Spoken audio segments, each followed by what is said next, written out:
Will you put your thumbs up? Thank you.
Good morning, everybody.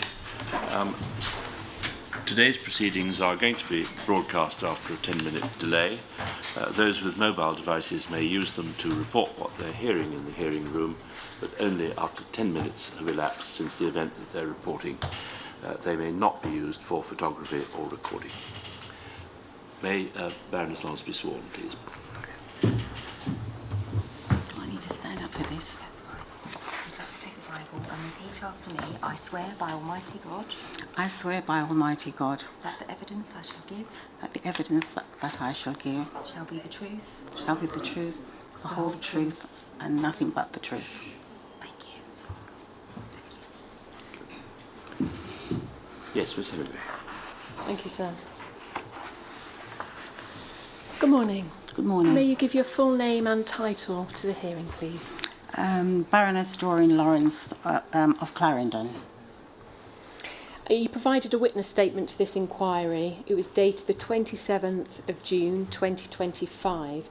Please may I have up on screen UCPI 38014. Sir, it's behind your tab A1.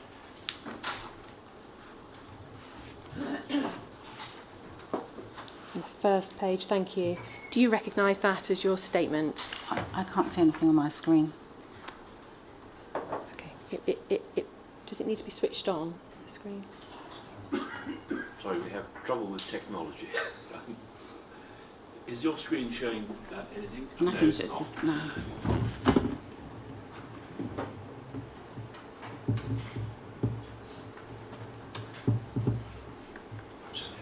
Yeah.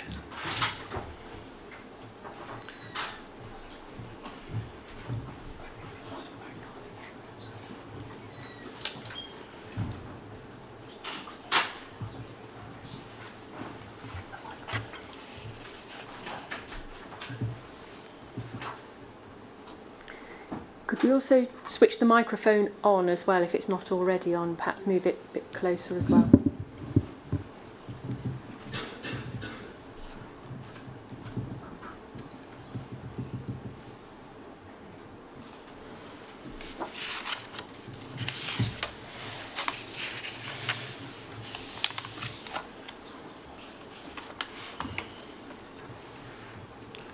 All working now? Yes. Good. Can you now see the front page of your witness statement? Yes. And going to the last page, page 62, and that was signed by you, dated the 27th of June 2025. Yeah, but in the box there is no signature in the box. Okay, but that's been privacied for your privacy. Yeah. Do you confirm that its contents are true to the best of your knowledge and belief? I can confirm that is true. Thank you. That will stand as your evidence to the inquiry in chief. Okay. Now, the statement addresses your experience of the loss of your son, Stephen Lawrence, and also your subsequent fight for justice for him and for your family, and also your efforts to bring his murderers to justice, and also to seek accountability for the failed police investigation into his death. In terms of the background, I'd like to start a little bit earlier and look at your own background. As I understand, you were born in Jamaica, and your title, Baroness Doreen Lawrence of Clarendon, that comes from the rural parish of Clarendon, where you were born and grew up for the early part of your days. Yeah, that's true. Now, you were born in the 50s, you came to England in the 1960s, is that right? Yes, And you lived with your mother and stepfather in South East London. that's right. When you left school, I think, did you start to work in banking?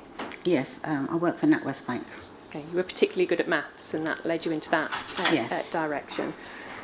Did you, at that stage, experience racial prejudice? Within the office, there were some, but not to the extent that it really sort of. I think what prevented me from progressing is that we had grades in the bank, and you get to each grade and you move up. And I got to the top of my grade, and I still wasn't able to move up. And I remember speaking to one of the managers and saying, and plus I'm not being paid either. And he more or less just said to me that the bank is not just going to pick up and give you the salary.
9.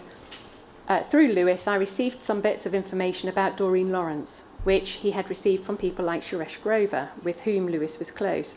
There was a rumour that did not reflect well on Doreen and had the potential to be used to discredit her if true. I reported that on to HN86 verbally. I did not feel it was of enough significance to write up in a report. I do not know what HN86 did with that information, if anything. Now, that can be taken down. We understand that that was a suggestion that you were out partying that night. You addressed that at paragraph 34 of your witness statement. If you want to have a look at that, I know you have it in front of you. What do you say about that? Partying? Well, I wasn't partying. I was with other groups of students for the past 2 days. We went to the part of the Black Country. I was doing a humanities degree, and that's where I was until I reached home. It must be about 8:30, going 9 o'clock, I reached home. So what you're saying is there's no truth at all in a rumour that you were out partying that night? No truth at all. I'd like to move then to the immediate aftermath of the murder. At paragraph 42, you say that there were people coming to your house, there were many people coming to pay their respects, to visit and provide support to you and your family. As well as people, members of the public who were visiting, members of your family, there were also police officers who came to the house. Now, had you had much interaction with police officers before? Did you or your family have dealings with police officers? None whatsoever. And what had been your opinion of police officers prior to Stephen's death? I think before Stephen, there was always the rumour about how police treated young black men, especially black men, about throwing them in the back of the van, how they're beaten up. And one of the things I used to say to Stephen about when he's out of how he should walk home, always walk in the opposite direction of the traffic. And I would tell him all the stuff I used to read in the paper. And in Stephen's opinion is that he's not doing anything wrong, so nothing should happen to him, even though the stories that we were hearing, that worried me. Okay. There were 2 family liaison officers in particular that were assigned to your family, and you addressed this at paragraphs 42 to 44 and 57 to 58 of your witness statement. And you had a sense, I think, that they were surveilling your family rather than providing support, and their interest was rooted in suspicion towards your family. Why do you suggest that? I think before Stephen's death, not having any interaction with police, I didn't understand why those officers was there. They were there on a regular basis. And the questions that they were asking, and I think because we were giving them as much information that came to our house, because people sort of turn up with notes saying, giving names of individuals. We'll pass it on to them. And I didn't understand why we weren't given any feedback. And the question I would always ask, what's happened to the names that we've given you? And they could never answer. And, it's always, who are these people? What are their names? What are they doing here? And as I said, because not having any understanding about liaison officers, now I know what their position should be, is that they should be informing us about how the investigation is going. And that we didn't get that sense at all from them.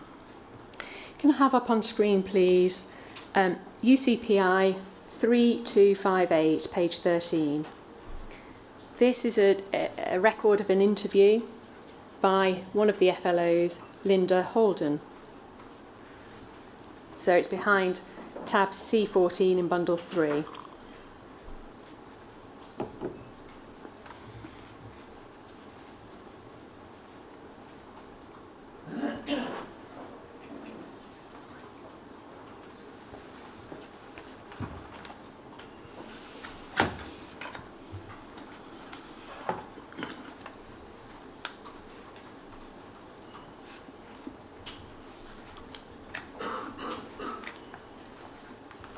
Thank you. Looking at line 24 then.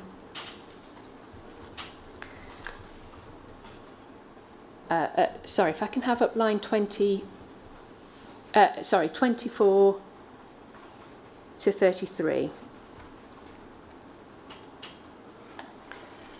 She was asked, as time went on and you were there, did you make records about who was present? And Miss Holden replies, yes. Whenever I went to the house, what we would have, I don't know if you've seen them, when you went in, you would, whoever was there, you would make a note of whoever was there, or you would say, well, I went to the house, I went to see Mrs. Lawrence, or I went to see Mr. Lawrence about something. Whilst there was a relative, a sister, or whatever. Asked, so you take names? She replies, so you would take names and you would just put it on an action. So it was like, you would have the front sheet and the middle sheet, and she goes on to note how the names were taken down and recorded. Can I have up on screen, please, UCPI 3259, page 8. So this is behind C15 in bundle 3. And this is a record of an interview with the other FLO, John Bevan. And when asked in the context of about writing down the names of visitors or groups to your home, he was asked at page 8, line 14, at the end of the day, we are police officers trying to investigate. We're trying to provide support and a link to the family. If anything comes up that in my experience as a detective needs to be addressed, then it would have been, and it would have been reported back, and to hell with the consequences, to be quite honest. At the end of the day, we are there to investigate the crime. We are trying to do it sensitively, hence a conduit between the family and the investigation team, being the family liaison officer. And at page 9, line 27, please.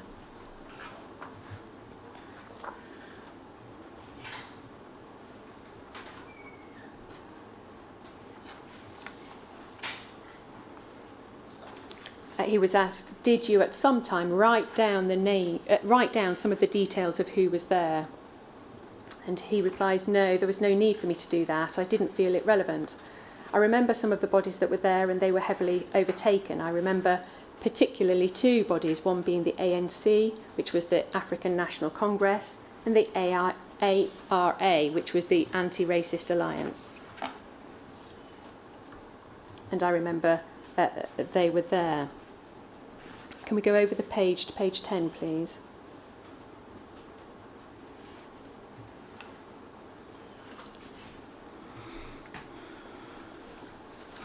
I remember seeing, and I think maybe commenting, I'm pretty sure, I would have commented in one of the general meetings that we had to share information, that the family had been overtaken, I beg your pardon, by plenty of different factions trying to obviously make a political point. But I haven't made any specific notes. I didn't feel that was relevant. My role in my head was clear, which was to support and be that conduit for the family, and be a method of initial communication for them should they need it, and to investigate the murder. Who was there at the family, I suppose, could have been relevant, but I didn't feel it was, so I've made no record of it. I was not requested to either. And page 11, please.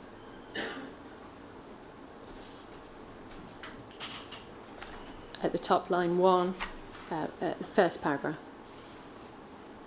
He said, I suppose that it is just the inquisitive nature of being a CID officer. From the look and the sound of people there, it probably very, very quickly became obvious that they are not close family members or friends. They are people there for an ulterior motive. And I obviously felt it pertinent, trying to be subtle about it, to ask who are all these people? The house was full. Maybe there were 20 people milling around who obviously don't know where they are, don't know the family, and the question was, in my mind, and still is, a perfectly reasonable one. Who are all these people in your house?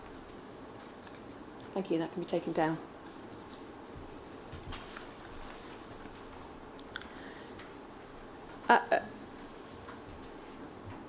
Do you recall the FLOs noting down the people who were attending at your house in the immediate aftermath of Stephen's death?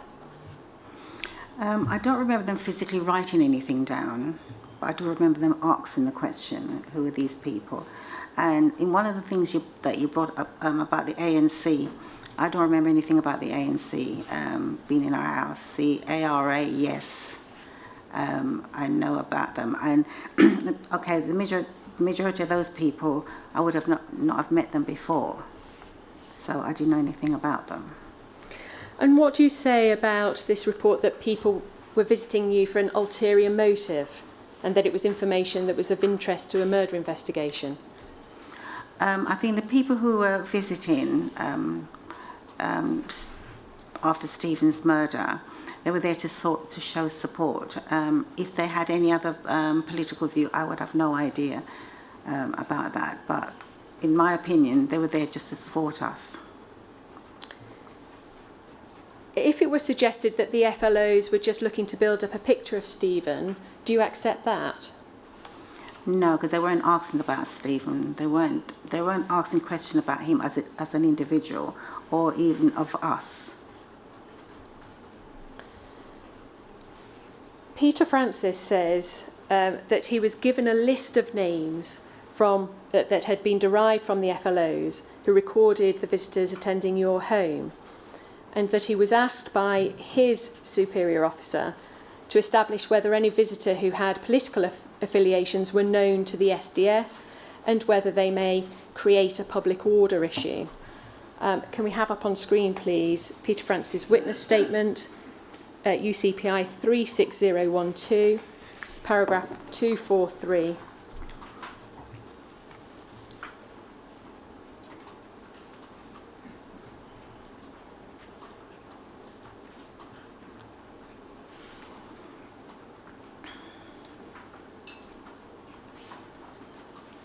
So he says, it was a list of names I was told came from the family liaison officers at the home of Doreen and Neville Lawrence, who recorded all the visitors to the house. And HN86 wanted to know if any of the visitors had particular political affiliations. He says that the list was stapled into the back of my diary, and I would regularly check back on it for the first 3 or 4 months in the field. You can't recall a particular list of names at all that was created?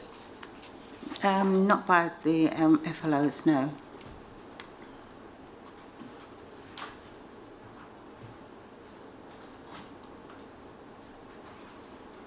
Thank you, that can be taken down. Other than family, friends and neighbours or individuals and groups attending your home in the days after Stephen's death, some of those individuals and groups attending your home, you've listed some of them, and at paragraph 47 and 54 you mention Palmer Black and Mark Wadsworth from the ARA. I think you said just a moment ago that they were regular attenders in the immediate aftermath, and would they regularly come to your home and provide support? Yes. On the Saturday after Stephen's death, you say that the ANL attended with Black Panthers. Do you recall that? As I say, in the first week, I couldn't tell you who and who was there and what their names are, any of those things. I couldn't say that. But I know there was various group who attended. I couldn't say exactly. As I said, the first week, I was more or less locked up in my room. I know there's loads of people was there, but I couldn't identify to say these specific people who were there, apart from my family and friends that I knew beforehand. And did anybody warn you at that point not to get involved with certain groups because they might be dangerous? No. At paragraph 53, you do say that when the Black Panthers attended, they were dressed in hoods and glasses, and Palmer Black may have suggested to you not to get involved. Do you recall that? If you want to have a look, it's paragraph 53.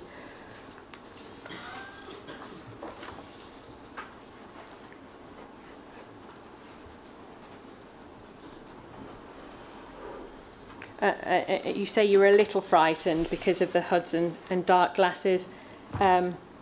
And I remember Palmer said to me that we did not want to get involved with them as they are dangerous, and Palmer had been there more or less every day. Does that ring a bell at all? It does, slightly, yes. Okay.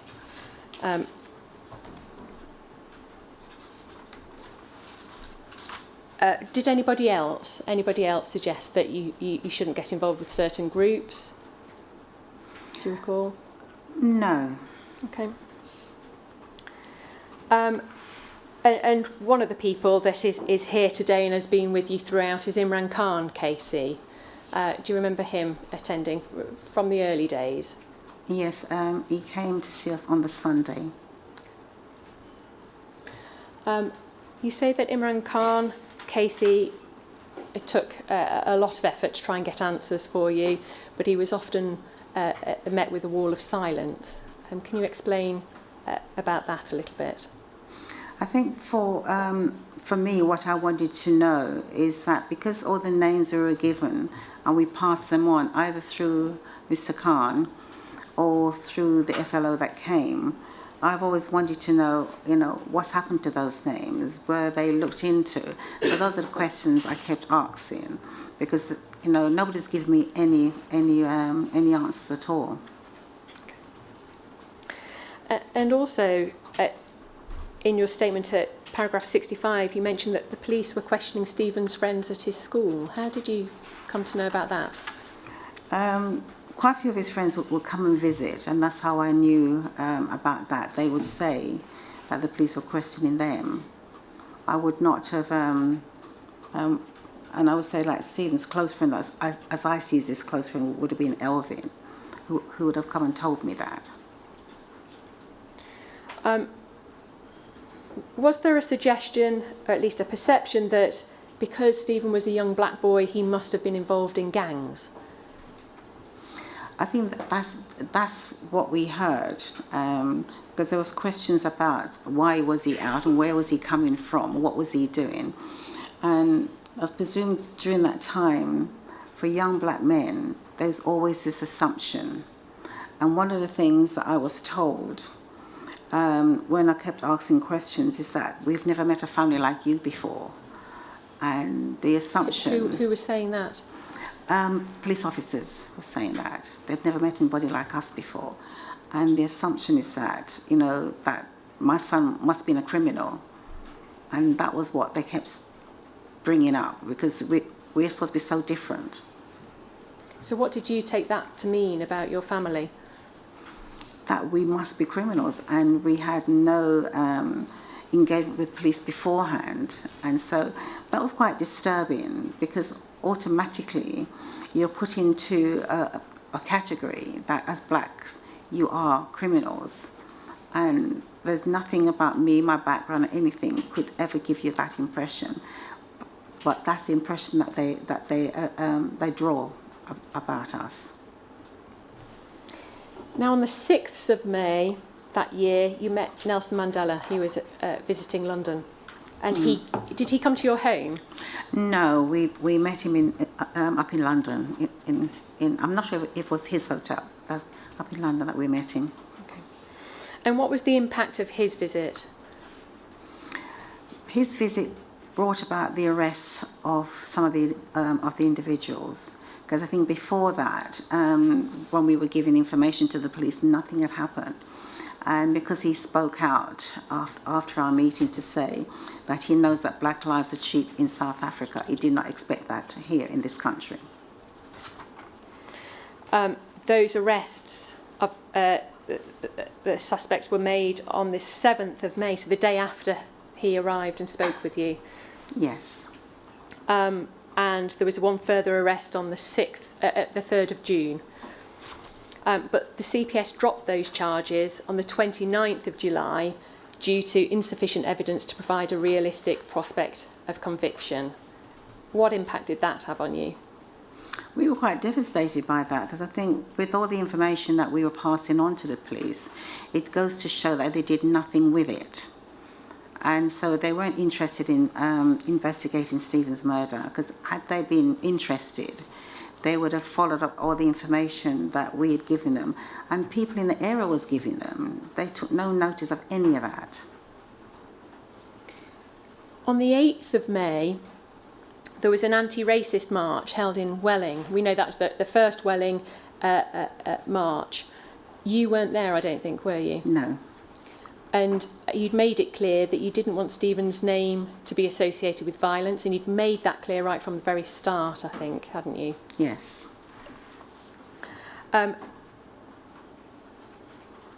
Had you made that as that opposition to any violence, public disorder being associated with Stephen and your family, you'd made that a united position within your family, had you? Yes, we did. And was it clear, once we come to the campaign being set up, that that was the position that the campaign was taking? Yes, it was. You say in your statement that you nevertheless understood how frustrating it was that the police were to take the outburst more seriously than what had actually caused it. Do you want to just expand on what you mean by that? I suppose when you think about the injuries that Stephen had, when Stephen was killed, my assumption is that they'd be so outraged, like we were, about what happened to him.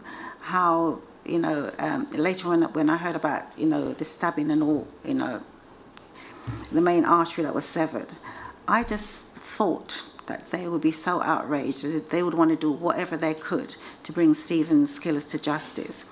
And the mere fact that they weren't interested, they showed no interest whatsoever.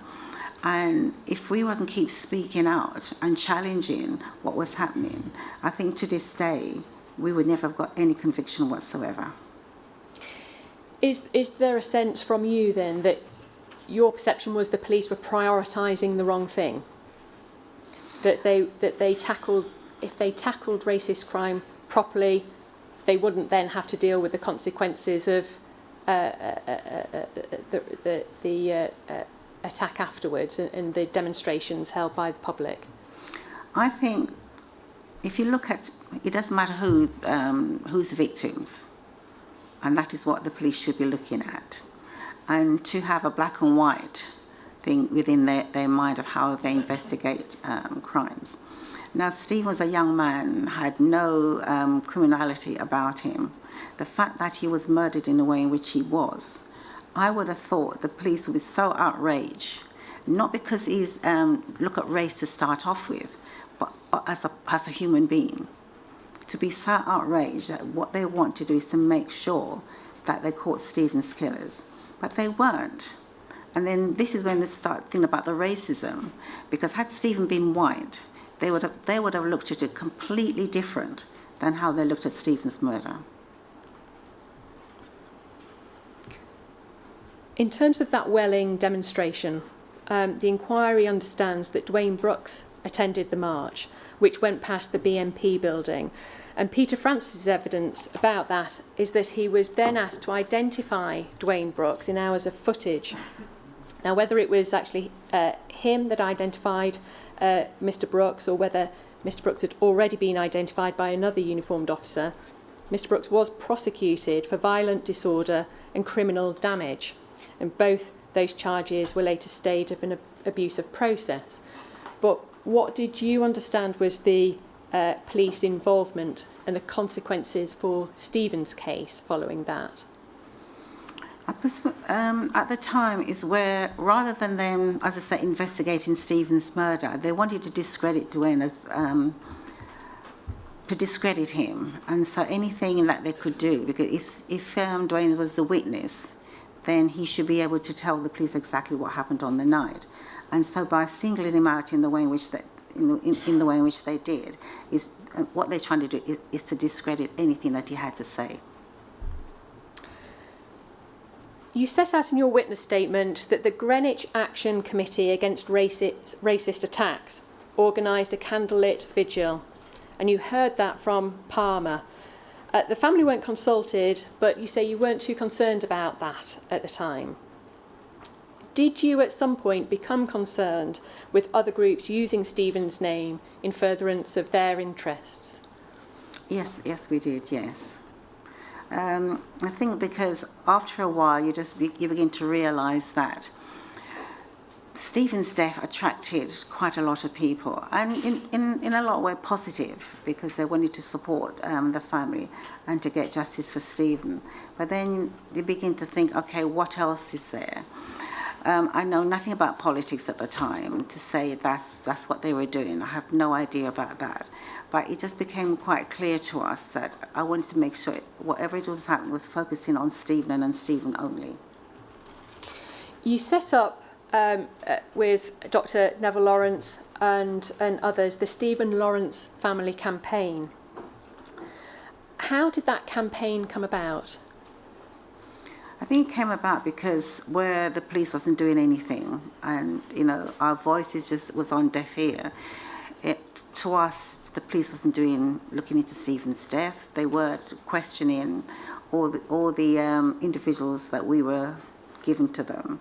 So I presume we wanted to make everybody understand and know that here we are trying to fight for justice. And so we wanted to support the police. We really wanted to help and support, but they weren't doing anything. So this is how come the campaign came about, to highlight Stephen's murder and not getting justice for him. So you felt compelled that you had to do something yourselves, yes, and make this a bigger issue and force the issue. Exactly, because as I say, the police wasn't doing anything. They had no concern about us as a family or what happened to my son. At paragraph 77 of your statement, you say that it was a fairly informal group and it involved a number of people: Baroness Rosalind Howells, the ANL, the ARA, particularly Palmer Black and Mark Wadsworth, your cousin, sister, Imran Khan, Casey, and then there were links to trade unions as well. Is that the extent of the campaign at the time when it was first set up? At the time, yes. And you say at paragraph 78 that later the trade unions were strong supporters of the Stephen Lawrence Task Group and the Stephen Lawrence Charitable Trust. Do you just want to explain briefly what those two organisations were? The union with John Monks, with the campaign for justice, I think quite a few of the people within the union are taken up on supporting us. And back in '98, we started the Stephen Lawrence Charitable Trust. Steve wanted to be an architect, and how I looked at things is to look at the positive around Stephen's murder. And so the campaign was focusing on the positive around him. The charity was to look to support other young people like Stephen who wanted to study architecture. And so when it was set up, we sort of highlighted 3 areas. So it's like South Africa because of the support that Nelson Mandela gave us, Jamaica because of where our family's from, and here in the UK. And so the first students that we gave any funding to was in Jamaica, that we gave funding to, and they were master's students. And I think because I wanted to focus on a positive side and to support other young people like Stephen, especially, I suppose you say, in the black community, because within the black community, architecture is not something that's readily at the forefront of young students growing up. Stephen had that within him. And so we wanted to highlight that, and we was going to schools to talk to students, and we employed somebody who completed her part 2. So she was able to talk to students about the process you go through in order to study architecture. At paragraph 79 of your statement, you mentioned that on the 3rd of August 1993, you asked the Minister of State of the Home Office, who was at the time Peter Lloyd, for an independent inquiry into the police handling of Stephen's murder investigation. But he, in return, said, well, we need the evidence to be able to support the request for an inquiry. What do you say about that? So it just goes to show that the police collected no evidence whatsoever on the night that Stephen was killed. This is Peter Taylor. It was Ross Howells, Peter Lloyd, who Ross brought to our house, and I presume we were told about our concerns around not getting anywhere and the police not doing anything around Stephen's murder. And so to talk about evidence, they did not collect the evidence, and if they did nothing with it. And so did that frustrate your request for an inquiry at that stage? Well, definitely, because I suppose it's difficult to talk about the fight and the struggle that we had to go through. It's like an everyday thing. The police did not want to know. People in authority did not want to know. You know, it's just another black boy who's been murdered. You know, so what? And that's how I felt. We were ignored, constantly being ignored. Even though we raised our concerns, nobody was listening to us. In fact, you go on to say at paragraph 80 that the senior officers were furious at the increasing pressure on them. In particular, you make reference to Deputy Assistant Commissioner David Osland, who was in charge of 3 area in Met Policing area, which was encompassed southeast London, where you were. We've seen him previously in the course of this tranche on the World in Action footage in respect of Welling, where he questioned why demonstrators wanted to walk past the BNP headquarters. And in relation to the Stephen Lawrence campaign, he wrote a note to Commissioner Paul Condon on the 8th of September 1993 to express his frustrations at public criticisms. Reference is made to this in the note of the Macpherson report, paragraph 29.38. We don't have that to pull up on screen, but if I may quote from it, paragraph 29.38, Mr. Osland's reaction to statements made by or on behalf of Mr. and Mrs. Lawrence in connection with the police have been most unfortunate and wounding to them. As early as the 8th September 1993, Mr. Osland wrote a note to the Commissioner indicating that he and others felt their patience was, in quotes, wearing thin on 3 area, not only with the Lawrence family and their representatives, but also with self-appointed public and media commentators. The note continued, and I quote, "I am totally satisfied that the Lawrence family have received a professional, sensitive and sympathetic service from the police." End quote. What do you say about that? Well, I presume the question I would ask, if we received all what he said, why are we here today? Because we did not receive any of that. Because even though we tried to help and support, we weren't criticizing at the beginning. We started to criticize because nothing was happening. We used to go to police station in Plumstead, and when we were told that they were just thugs, the mere fact that they knew about these individuals because of what they were doing in the era before, I wouldn't have known anything about them. So the minute that Stephen was murdered, the fact that other people bring in who I didn't know, bringing all their names to us, saying that we know it's them, and we give this information to the police, then we've done everything that we could do to support the police. But in the end, they did nothing to support us. DAC David Osland did agree to an independent review of the case, and he commissioned DCS, Detective Chief Superintendent John Barker, to conduct that review in the autumn of 1993.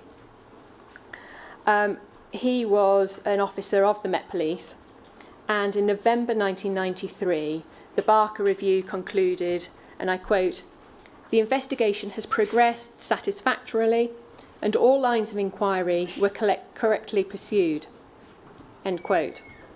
And he had blamed, quote, "involvement of active politically motivated groups," close quotes, which had, open quote, "hampered press and media relations," close quotes. And you say that was demonstrating hostility to the family and your supporters. Is that right? That's right. When we, I think just before he started to do his review, this is Mr. Barker, we saw him and we expressed our concerns. We talked about how we've been trying our very best to support the police however we can. And he said to us that he would come back and speak to us at the end of his report before it goes anywhere, so that we would know exactly what was going to happen in the report. He didn't do any of that.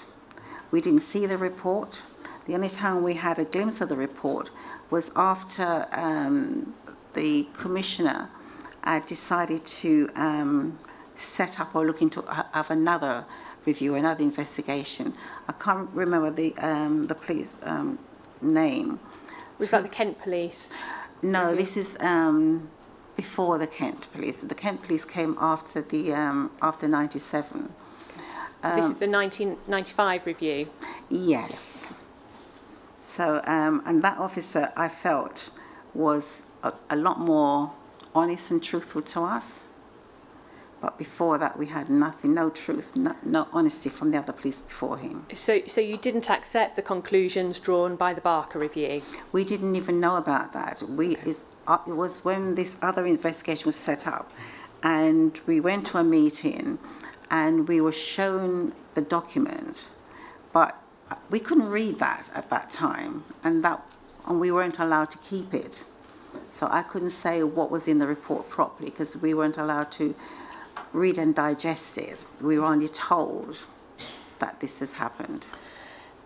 When we come on to briefly look at the Macpherson inquiry, that inquiry found that the Barker review was factually incorrect and inadequate, and it was referred to as a flawed and indefensible report. Do you recall that, and do you agree with that conclusion? I definitely agree with that.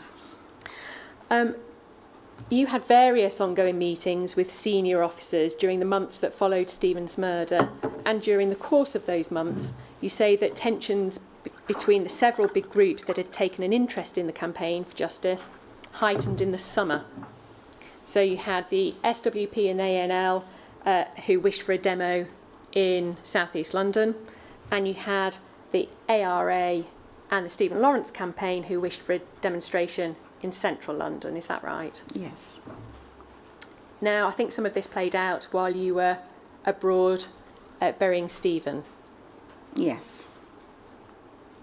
And at that stage, the ANL did organise a demonstration in South East London, and that was the Welling demonstration that we've heard lots about, and it took place on the 16th of October 1993. Do you recall that? Yeah, I understand around that. I think the ANL they were going to do a demonstration in central London, and then after Stephen's death, that's when they decided to move it down to Welling at the BNP bookshop. That's what I heard, and that's what I understand, why it was moved from central London down to Welling. You and your family didn't attend that march. Do you have any comment on how that may have affected your campaign had you attended? I don't really know, because I don't like marches, so I don't go on marches. I don't feel that at times that really benefits you in a way. And then after that happened and how that was reported, it shows that, so the family was blamed for that. It had like a burnt out car on one side, us in the middle, and the BNP shop at the other. And it was reported that we were the cause of that violence and what happened, and we had nothing to do with that. So that's how it was written up in the press? Yes.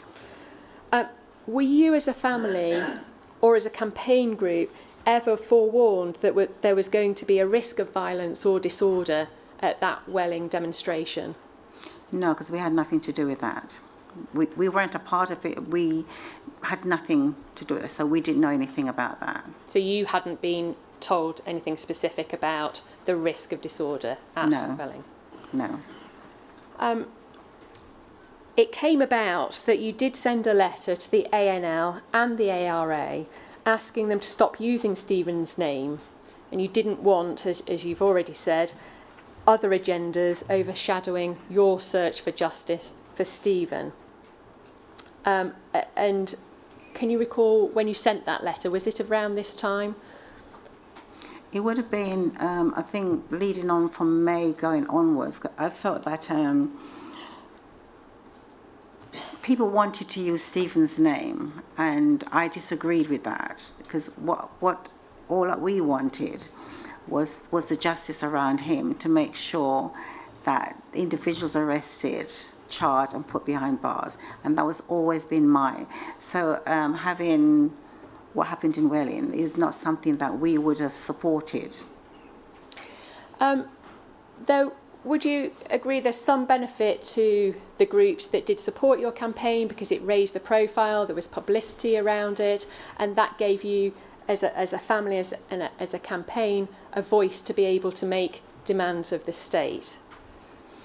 I would agree with that to a certain extent, but at the same time, with our lawyer at the time, we were writing to the various people who we felt we needed to make our voices known. I don't always agree with demonstration, but yes, it did raise the profile of Stephen, but it still didn't really get us anywhere, because we still had to be campaigning and speaking to, police officers and people like that, trying for them to hear and understand what it is that we wanted, and that took years.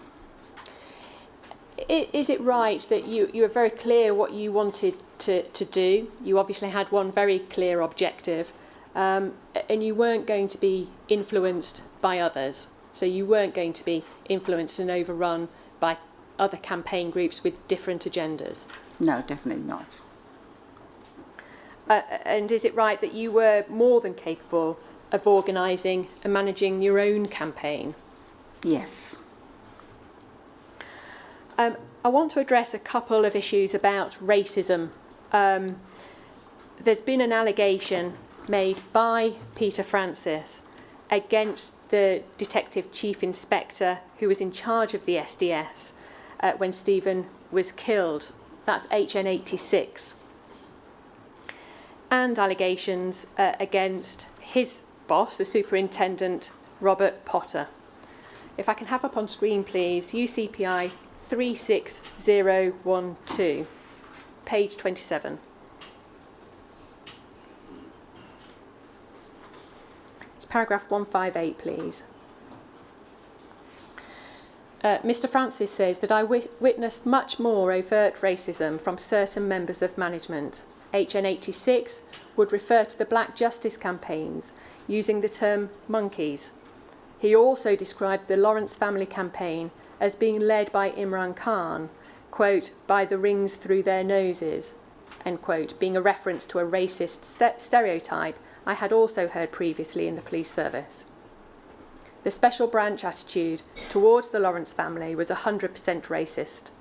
They were viewed as unable to think for themselves or come up with and run their campaign themselves, so it was considered they must be being led by someone else. Baroness Lawrence, you can't comment on the truth of what has been said or what is alleged to have been heard by Mr. Francis, but what do you say about your ability to manage your campaign and come up with and run the campaign yourselves as a family group and as a justice campaign group?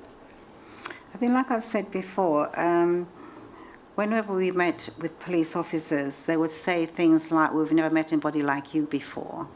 I think they believe that as a black person you can't string two sentences together, and that many times I think they believe that Mr. Khan had to speak on my behalf and tell me what to say, which is so further from the truth. So I think that they have this opinion of what a black person is like, or what a black family is like. And so that seems to influence the way in which they think about people. And when they used to say to me, "You're not like other families," my thing was like, there's millions of people like me. I am no different. You may have 1% or 0.5% of individuals who are criminals, but it does not mean the majority of people are. And so I would always question that and say, and I think sometimes by them saying that to me, it's trying to make me feel as if I'm more important than anybody else. And I would always make sure that there's millions of people like me. There's millions of people like me, so I am no different. In terms of, that can be taken down from the screen now, please. In terms of these overt racist comments that have have been alleged. HN86 categorically denied that he ever made such comments, and Robert Potter is now deceased, so he can't respond to those allegations. But did you ever hear overt racist comments made about your family or the campaign during the course of your dealings with the police? I think the police is always very clever and not able to speak in those terms, but you can always, by their actions, you can always determine exactly what they're saying to you. Whenever I ever speak to, as I say, because I'm not used to speaking to police officers before, so this is like my very first time. And so when we had our tyres on our car being slashed, when I was told about people watching our house, all these things, you know, you go and you talk to police officers, and it's like they're so dismissive of anything that you have to say. When you say there's people watching your house, like, who's watching your house? What? As if to say we're not telling the truth to them. I have no reason to lie to you, because all I want to do is to help and support you, so you can bring those individuals to justice. And that's always been my primary in everything that I've done over the years, is to always speak the truth, question when I think you're not telling me what I need to hear, and challenge you. And because I've always said to anybody, I've always been respectful. Nobody can ever say I've been disrespectful to any officer. All my questioning is always been in a way in which I expect them to have respect for me as I have respect for them. And so that's always been my way of behaving. But I don't feel as if I've always had that from police officers. Thank you. Now, there's another allegation that has been made by Mr. Francis, and it's at paragraph 245 of his witness statement.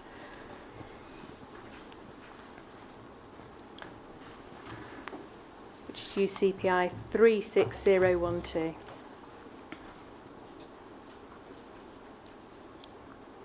Thank you.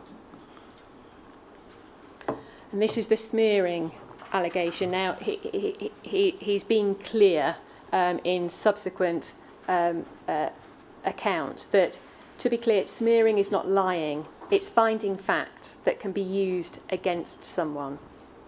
And in particular, in relation to your campaign, he said that he was tasked, and by that he means finding any information that is true but which could be used to portray the campaign or the family in a negative light, or even destroy the campaign. It could have been anything: radical left-wing political affiliations, drug use, an unhappy family home. Now, you'll be aware that it's disputed by HN86 that Mr. Francis was ever tasked to smear the campaign or find information, find dirt that could affect the effectiveness of the campaign.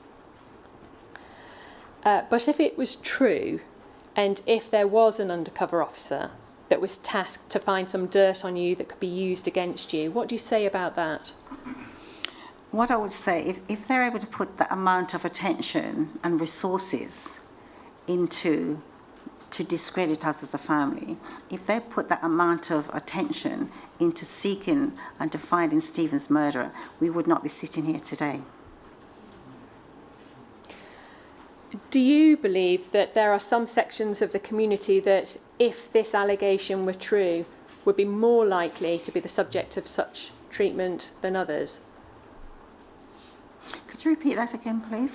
If this allegation about smearing, in the context as it meant, was true, if Mr. Francis had been tasked to uncover some criticism of the campaign that could be used to undermine it or prevent it, do you think that sort of behaviour might be used against certain populations, certain demographics, certain parts of the community more than others? Well, definitely. I think that sometimes the amount of information I receive from members of the public of how they felt, how they've been treated, and And I would definitely believe that's true. I would definitely, because there are times that we have no say in how we are treated. We have, as if to say, we have no rights to expect much better treatment, and even to be treated like everybody else. I think all the time during Stephen's investigation, all I wanted is to be treated the same. I wasn't looking for special treatment. Somebody had died. It is your job to investigate that murder, and that's all I was asking for, nothing else.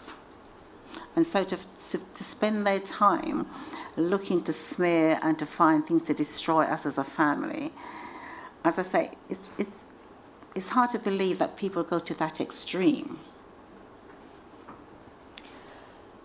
Moving on towards the end of 1993, on the 21st of December 93, there was the first inquest into Stephen's death that opened. It was April 1994 when you met with Commissioner Paul Condon, so that was close to the anniversary of Stephen's death. And you'd had ongoing meetings with a number of senior officers before that time, is that right? Yes. And you say at paragraph 95 of your statement that the Stephen Lawrence campaign was officially founded in June 1994. So whereas it was a fairly informal campaign group, family support group, up until that point, June 1994, that's when it's formally established. Is that right? Yeah, you could say that, yes. And the aims and the objectives were still seeking justice, truth, and fundraising for to cover the costs of a private prosecution of the suspects. Yes. Is that right? Neville Lawrence was having meetings with the monitoring group, Movement for Justice, Alex Olawade, and others, according to your recollection. Is that right? Whatever meetings that Neville was having, I didn't know anything about them. I mean, I only knew about them through the statements that I've read about having meetings with them. I didn't know anything about that. Is it right that he was more involved with the different groups than you were, because you were largely looking after your two children? Yeah, you could say that, yes. And plus I was studying as well at the time. Okay, and they were still relatively young, 16 and 11 I think they were at that time, weren't they? Yes. And so I'm going to ask you a little bit about your knowledge of the groups, recognising that actually you have fairly limited knowledge about them. But if I may just ask you firstly about the monitoring group and Suresh Grover. Did you know him, and how did you come to know him? I didn't know him beforehand. We met him, I think, probably late 93, going to 94. And he was there to help us to run the campaign. As I said, I didn't know him beforehand, and so he was playing a supporting role. Okay. It may have been earlier on in 1993. Does that ring true? Was he one of the first people that were around? Because we left for Jamaica in beginning of July, and I think probably just before that I would have met him. Okay. Movement for Justice. Did you know the people who were part of that organisation personally? No.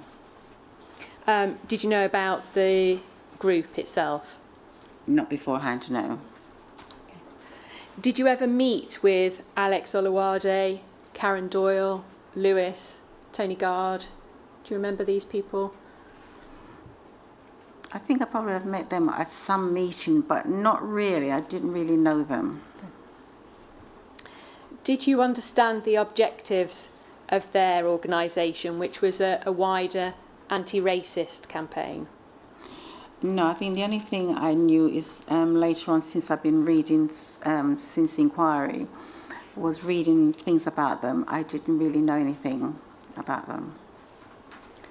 The newer monitoring group, which was headed by Asad Rahman, do you recall him? Yes. And what did you know about the group, the newer monitoring group? I didn't know very much. I think my first meeting of Assad was probably when we went to South Africa when they were looking at racism and xenophobia. I didn't really know him before that.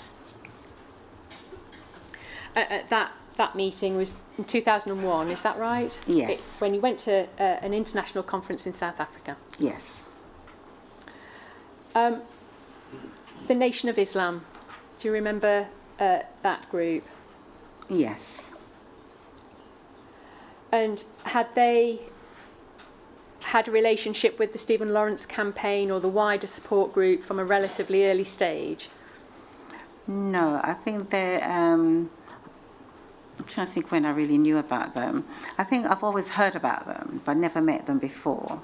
And so in the beginning, as far as I know, they weren't part of the campaign. Okay.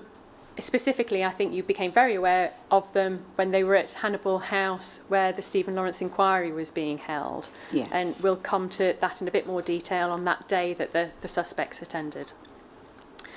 SWP and the ANL, do you recall much about that group?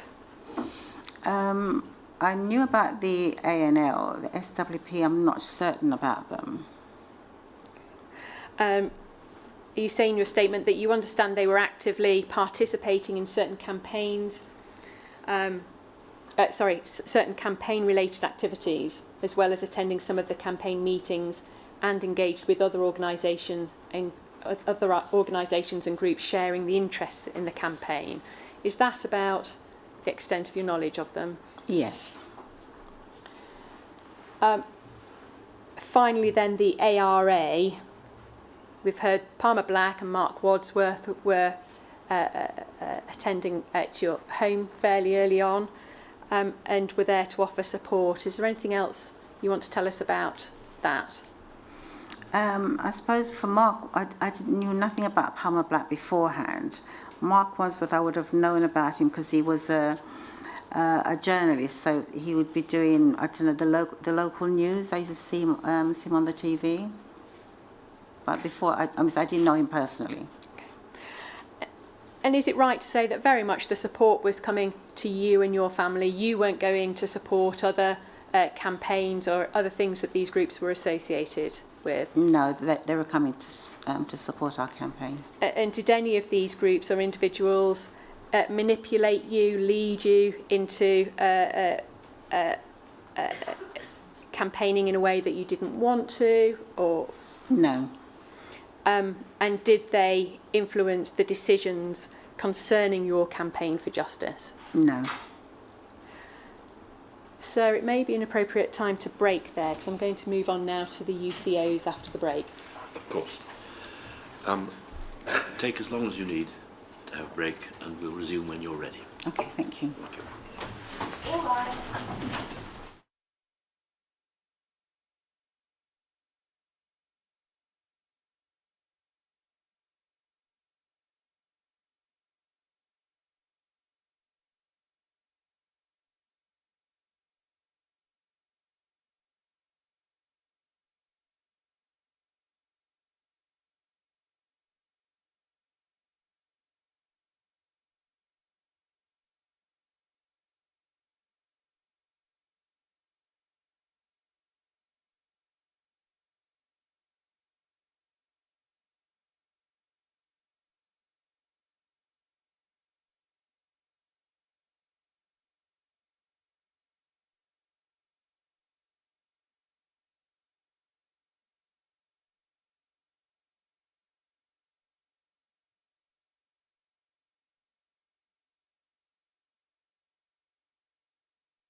Ms Hemingway, before you resume, there is something I want to say about the order made earlier.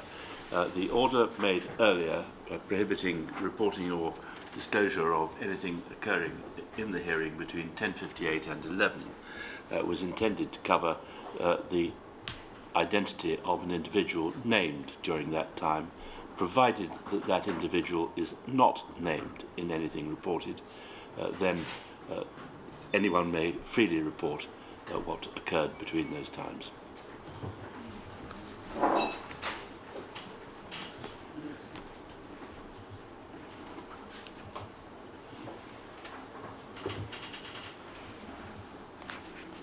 Thank you, sir. Baroness Lawrence, can I ask you some questions about events between 1994 and 1998? For about 4 years, you say in your statement that your energy was consumed with instructing barristers to review the investigation files and mount a private prosecution, which was the first private prosecution for a racially motivated attack in England.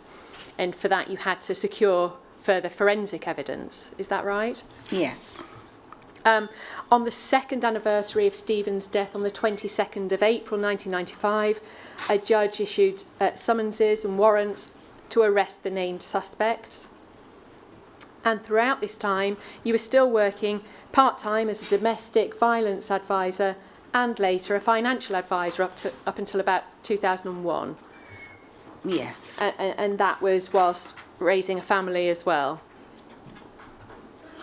April 1996 is when the trial began at the Old Bailey, and you say in your witness statement that it may have been doomed from the start. Do you remember why you say that? I think in the first part, I felt that we stood a chance of getting a conviction. I knew we didn't have a single evidence as such. Well, with a combination of what we had, I felt that we stood a chance of getting conviction. But it came apparent, I think probably from the first day, that we weren't going to get anywhere. The judge that was appointed to oversee the private prosecution, I just felt that he was, not say planted, but he was selected, I would say. And the jurors didn't hear any much from the witnesses. They spent nearly 2 weeks on legal arguments. And so towards the end of those legal arguments, you realise that he wasn't going to let the case continue. But then he could have said there was no case and adjourned, but he decided to instruct the juror without them really hearing anything to bring a not guilty verdict, meaning that there's nothing that we can do, because the law is, at the time, once you've been not guilty, they could never be charged again. And that's how it stood at the time. And to be fair, I think that decision by the judge was not criticised in the Macpherson report. That's right, isn't it? So I understand, but he should have been. The following day, when the not guilty verdict was returned, the Daily Mail published a now famous front cover of the 5 suspects and the name, or the word murderers across the top. Do you recall that? Yes, but I think that happened at the end of the inquest more so than at the private prosecution. You're right. You're absolutely right. Sorry, I'd missed out the inquest back in February 1997, and that, as we said before, the jury in the inquest returned the verdict that Stephen was unlawfully killed in a completely unprovoked attack by 5 racist youths. And the day after that verdict conclusion was returned, then we had the front page of the Daily Mail. What effect did that have on the campaign itself? I presume it sort of highlighted what we were saying all along about these individuals, because I think up until when we had a committal hearing, I had no idea what the individuals looks like. So it's a community that we first had sight of them. And the public would not really have known anything about them, what they look like. So by having that done, it just shows, for me, so that the public could see who these individuals were or are. Because before that, they were allowed to carry on with their lives, that nobody know anything. Whereas it, for me, it's never been like that for me. I'm always out in the public and everybody knows who I am. And during those times, I felt more than threatened. I didn't feel comfortable to be out in the public because, especially when I didn't know what they looked like, I could be standing next to somebody and anything could have happened to me and I would not have known who they were. So having their faces out, it made a difference. Okay. Now, that same month, February 1997, you met with Jack Straw whilst he was Shadow Home Secretary, is that right? Yes. And you were again asking for an inquiry. Yes. A month later, then we had the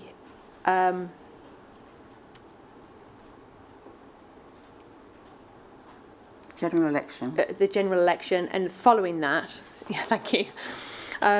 Following that, then he was Home Secretary, and you met him again, and he was very supportive of the idea of a public inquiry, wasn't he? I think at first, whoever his advisors were, he wanted to do something similar to what Scarman did, looking within the community. And I felt that would never give me the answers to what happened around Stephen's murder. So I managed to persuade him that a public inquiry was the best way to go forward. And after that, that's when he announced the public inquiry. And that was in July 1997? Yes. And the public inquiry was set up to identify lessons for police in dealing with racially motivated crimes, and it was chaired by Sir William Macpherson. Yes. Just before we move on to the inquiry itself, in December 1997, the Kent police probe into the police conduct around Stephen's investigation published the report. It found that there were weaknesses, omissions and lost opportunities in the murder investigation, but they didn't find racism, did they? I can't remember that, but I think from what the Kent police did, that was the first time that I knew that within 24 hours somebody had walked into the police station and to give names. But when that person walked in, he was turned away by whoever, I can't remember exactly the officer's name. But before that, so all along, we did not know that within 24 hours after Stephen's murder, that they could have arrested individuals. And that was quite a shocking thing to know. Is it right then that over the course of the years that followed Stephen's death, more and more information comes out with each different mode of investigation? Yes. Even with the inquest into his death, you found out things about the first aid issue, didn't you? Yes. And I think that was that Stephen wasn't really given first aid at the scene. They did not. I remember saying something like they didn't want to be for a black man's blood. I remember saying something like that. But it just goes to show that you have somebody who was injured on the ground and they just stood around without checking to see whether or not, if there's anything that they can do. And I understand a young girl who lived, I think, just opposite or probably on the same side of the road, came down and offered to do first aid because she was qualified first aider, and they didn't allow her to do anything. Moving to 1998 and the Stephen Lawrence inquiry. By 1998, I think you say in your witness statement at paragraph 163 that the focus of the Stephen Lawrence campaign had shifted slightly, so that it was now relaunched with the focus mainly around the inquiry and links to other justice groups to make submissions in the second phase. Is that right? That's true, because I think that wasn't something that I would have suggested. I think it's something that with the campaigning group, they felt that they needed to make submissions around, partly because over the years of how they've been treated and how people within the black community have been treated. So it's for the judge to hear all that. I think that's what they wanted to make sure the judge heard everything that has been going on. So the first phase of the Macpherson inquiry was looking at Stephen's death and investigation. Yes. And the second phase was about wider issues of racism in the community and Yes. other justice groups. Yes. You set out the main aims of the Stephen Lawrence campaign in your statement, and if I just run through those very quickly: holding regular press conferences at crucial and key moments of the inquiry, mobilising supporters and people to attend, publishing a booklet informing the public of the campaign's views of the inquiry and what it expects, linking with other families or campaigns or organisations to make submissions during the second phase, at countering attacks on our family or legal team from sources within the inquiry or outside. Is it right that this was all very organised, lawful and crucially public campaigning? Definitely so. Is there anything that you could think of that could possibly be of interest to the police that wasn't either public or for very good reason private, such as your personal life and your legal affairs? Explain a little bit more what you're trying to ask.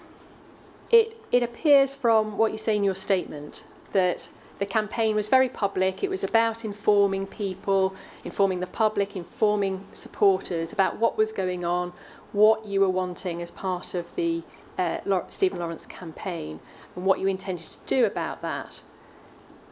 Was there anything kept secret that you were hiding from the public, anything that needed an undercover officer to try and find intelligence on that wouldn't otherwise be very, very open for everybody to read about or hear about at public meetings? Not that I'm aware of, no.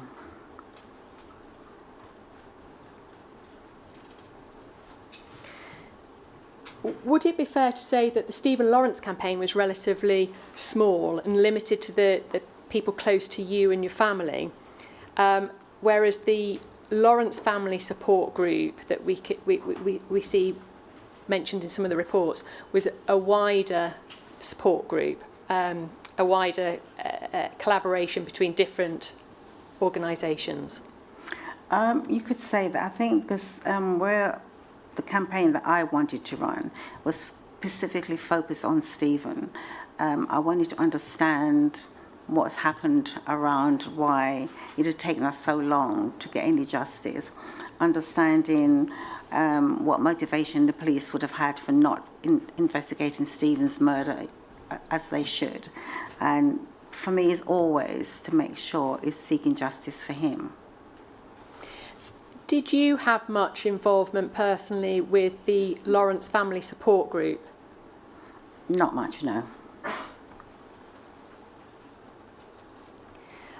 Now, it's evident around this time in 1998 that we start to get more significant reporting from the SDS UCOs on the Stephen Lawrence campaign, the Lawrence family support group, and the Stephen Lawrence inquiry itself, and even some personal reporting on you and your then husband Neville Lawrence, whether as direct reporting or as peripheral reporting to those campaign groups that the undercover officers were deployed into.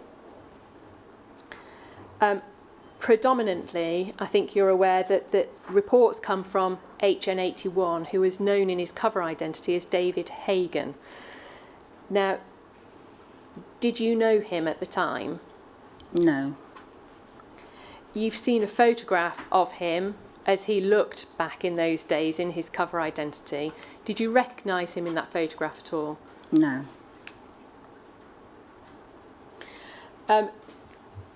HN43, Peter Francis, otherwise known as Peter Daly or Peter Johnson, or otherwise known as Peter Black, is somebody that also reported to some extent. Did you recognise him? Do you have an image of what he looked like back in the day? No. Did you know him at the time? No, didn't know of him, no. And there is some very peripheral reporting about the Stephen Lawrence inquiry and the campaign by some of the other officers, particularly in the left-wing groups. One of those is HN15 Mark Jenner, who was known in his cover identity as Mark Cassidy. Does that ring any bells? No, didn't know. I'd like to go to some examples of the reports that were written involving the Stephen Lawrence campaign and the inquiry. There are about 13 examples in all. So what I'll ask is for the extracts of those reports to be brought up onto the screen, just so that we can have a sense of what was being reported, and I may ask you some questions in relation to specific ones, but then come on to some more general answers after we've had a look through those, and we should be able to get through those, at least the majority of them, before lunch. Okay. Can I have up on screen first then, please, MPS 794. It's behind tab B12, sir.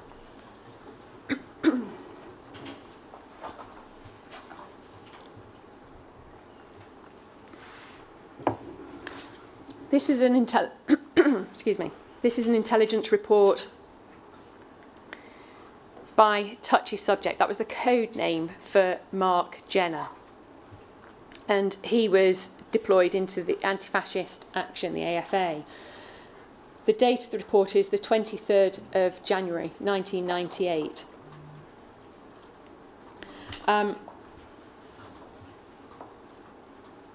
This report, it's not specifically on the campaign, but it's just to give a sense of the type of reporting that was written up by an SDS undercover officer in relation to the campaign groups, and specifically Black Justice campaign groups. So we can see that there's reference to, we'll start, in a further attempt to broaden its remit, AFA have decided to involve itself in providing support to victims of racial attacks.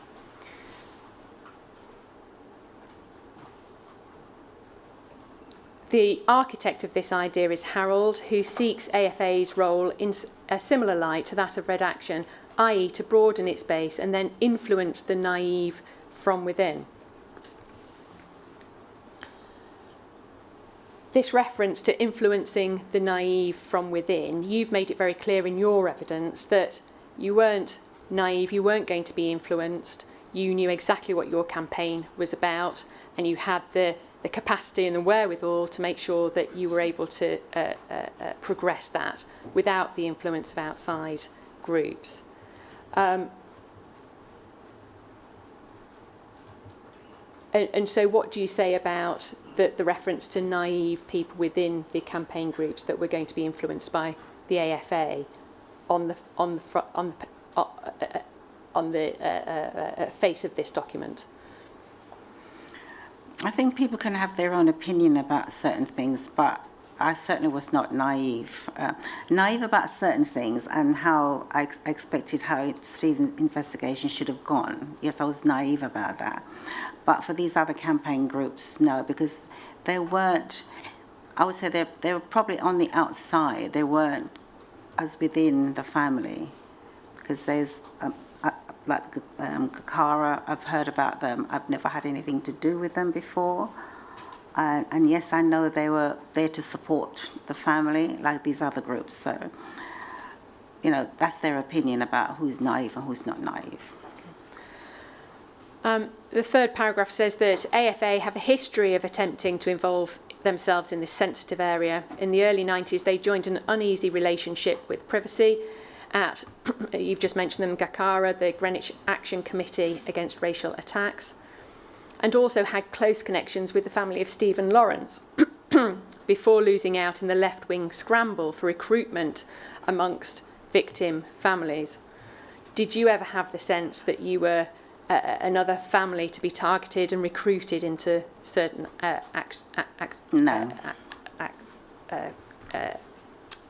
activist groups? No. It goes on to say that Harold is of the opinion that the left wing has abandoned the theme of racial attacks. The sense that racial attacks was a theme to be adopted. What do you say about that? I don't really know anything about that. I mean, so racial is not something that's new. That's been around for decades. And I was never involved in any groups whatsoever to do with anything like this.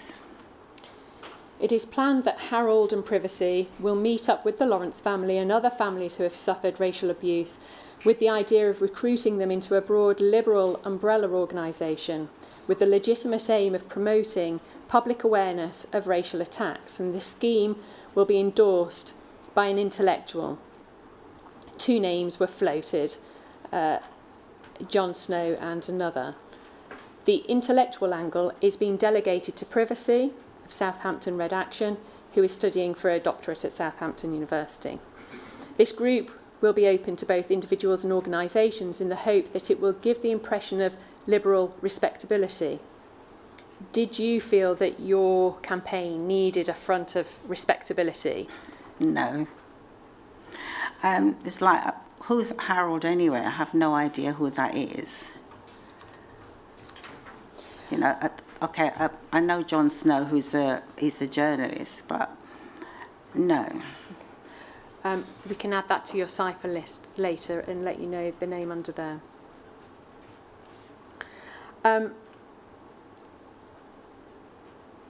AFA will become part of it, but will not attempt to lead from the front. Harold is therefore hoping that this respectable exterior will provide AFA with cover to operate against racist attacks in Thamesmead and South East London.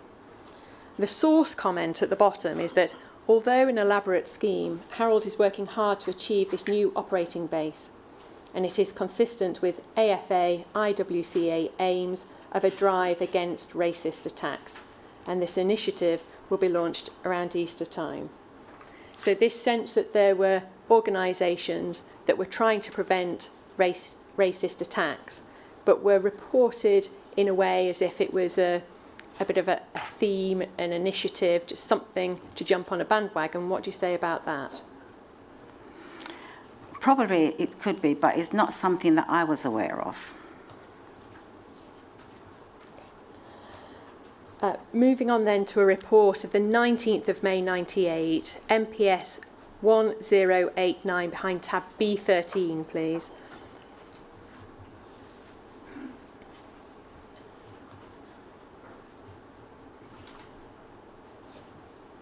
(1089).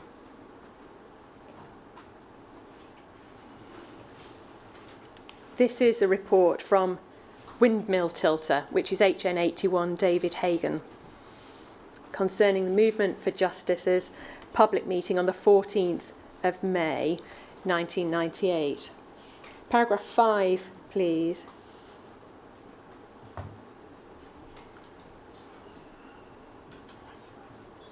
Says that MFJ intends to involve themselves in the Stephen Lawrence inquiry. The intention initially is to get a few individual members to monitor and assess the situation.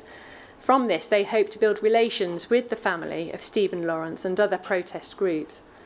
In addition, it's hoped that an interview can be arranged with members of the family for publication in the next MFJ magazine. And furthermore, if it can be ascertained when the 5 suspects will be attending to give evidence, then a demonstration will be called in cooperation with any other groups in order to protest against these people. MFJ intend building momentum towards the end of the inquiry, demanding that the 5 men are named and charged. Were you approached, or can you remember being approached by the MFJ for interviews or to build relations with their group? No. Can we display, please, MPS 000 1113. It's behind tab B15. A report of the 2nd of June 1998, again by David Hagan. Movement for Justice report. The MFJ, paragraph 1 please, the MFJ have decided to get more actively involved in the Stephen Lawrence campaign. Members have been attending for the past 2 weeks and have become outraged by evidence they have heard from police witnesses. MFJ do not believe that the family intend to promote the issues as evidenced by the fact that the two protests held so far on the 19th of May 98 and the 26th of the 5th 98 have been rallies for the purpose of pooling information. So this is reporting specifically on the Stephen Lawrence campaign and what the family intends to do or not to do in relation to the issues that have been raised within the inquiry itself. Paragraph 2, please.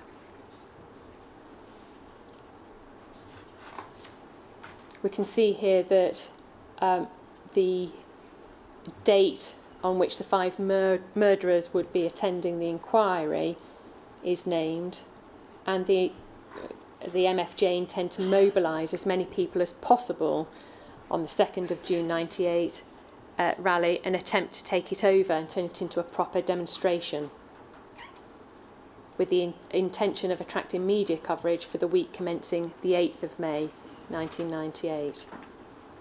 And finally on this document, paragraph 3, MFJ feel that it's important to work with the family on this matter, but will not be deflected from progressing the campaign because the family object. Can you recall a time when you were being asked to become more involved at demonstrations and such like? No. During the course of the inquiry, was it your position that you were sticking to your objectives, your agenda, and you weren't going to be swayed by these other groups? Yes.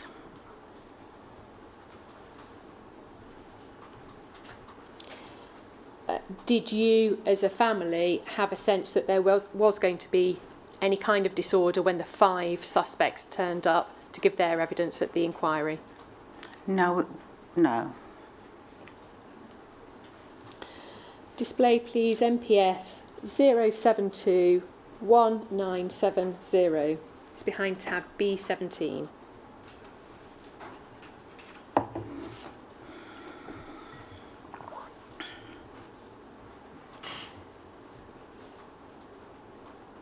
This is a report of the 3rd of the 6th 98. It's got some written comments on here, which are quotes from, I think it's the Ellison investigation. But it reads, following a meeting of the Stephen Lawrence campaign last night on the 2nd of June 98, the family has agreed to allow demonstrations outside the court where the inquiry is taking place. There may be a small demonstration next Tuesday on the 9th of June 98, but the main protest will be focused on the week beginning June 15th, when the 5 people accused of the murder attend the hearing. A planning meeting is due to take place on the 4th of June 98 and will be attended by members of MFJ who now feel they can influence the emphasis of the campaign. Thank you if you collapse that down.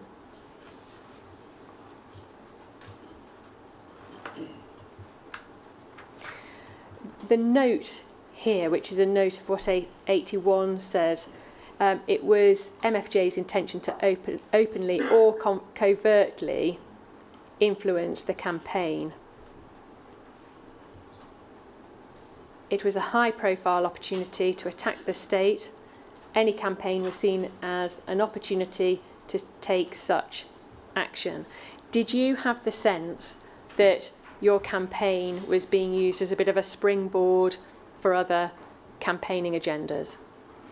I think at the time I wasn't so much aware of the MFJ and their intention, because we were always just focused on one thing, and is later on reading, when I was asked questions just around the inquiry, that I realised what their intentions were and what they were planning. So it was not, we did not have a thing meeting to say this is what we'd like you to do, we would like to demonstrate. No, we did not have that. And I think from this you can see that they were using Stephen's name for their own gain more so than trying to support the family, what we wanted. To me, it just looked as if it's something that they wanted. Can we display, please, MPS 0001120 behind tab B18? It's a report from the 5th of June 98.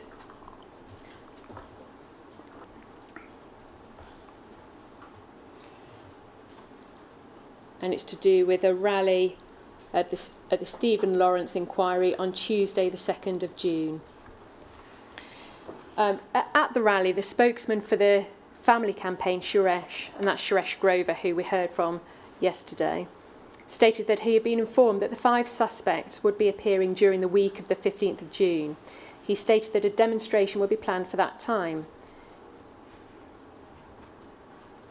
However, those attending the rally, led and encouraged by MFJ, decried the lack of action so far and called for a demonstration sooner. The result was that the family campaign representative agreed to hold a planning meeting on Thursday the 5th of June and invited those present to attend. And the source comment, please.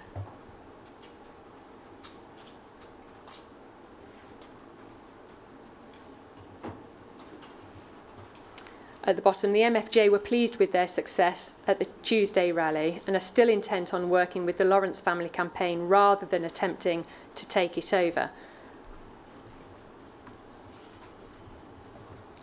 Can we display, please, MPS 0001129 behind tab B19? It's a report of the 12th of June 98.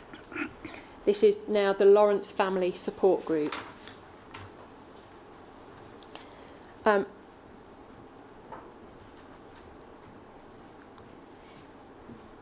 It says at the very beginning that the Lawrence Family Support Group held their weekly meeting in a disused shop in Elephant and Castle Shopping Centre.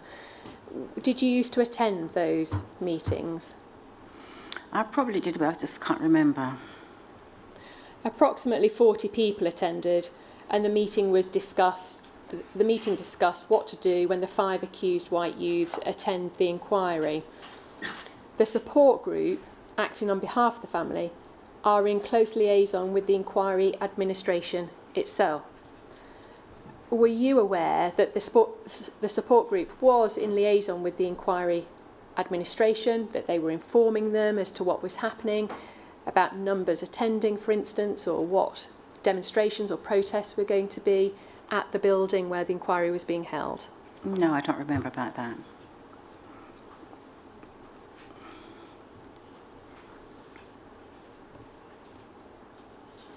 Paragraph 3, please.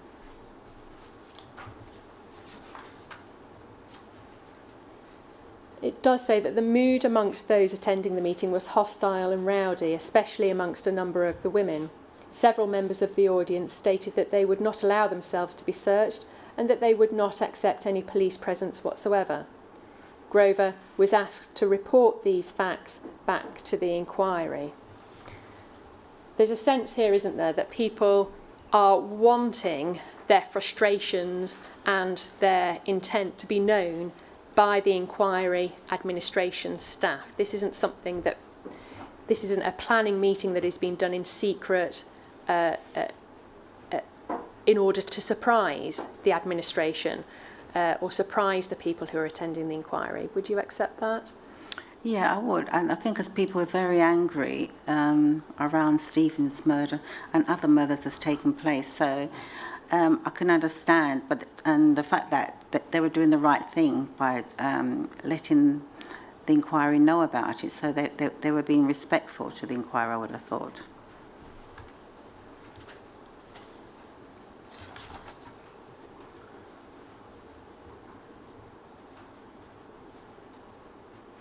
Paragraph 4, please.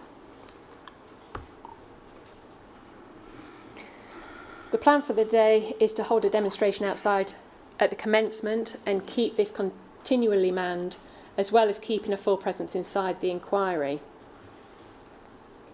The demonstration outside will make sufficient noise to be heard inside. Protesters will move between the demonstration and the inquiry room to ensure that everyone sees some of the inquiry. When each of the 5 accused enters the inquiry, the crowd will turn their backs on them and impose a 2-minute silence in memory of Stephen. So this is what was planned in terms of a demonstration. It wasn't a violent, disorderly demonstration, at least by this stage. Is that right? Yeah, good, peaceful, yeah. And were you a part of that plan to have a 2-minute silence in memory of Stephen when the 5 accused entered the inquiry? I probably were, but I just can't remember.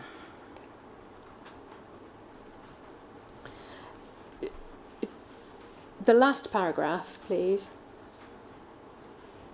says that given the paucity of policing within the room, disorder should be expected, and a possible way around this would be the removal of all police officers and a large increase in the number of security guards whom the group deem acceptable. Was that a sense that you had, that police officers not welcome, security guards welcome?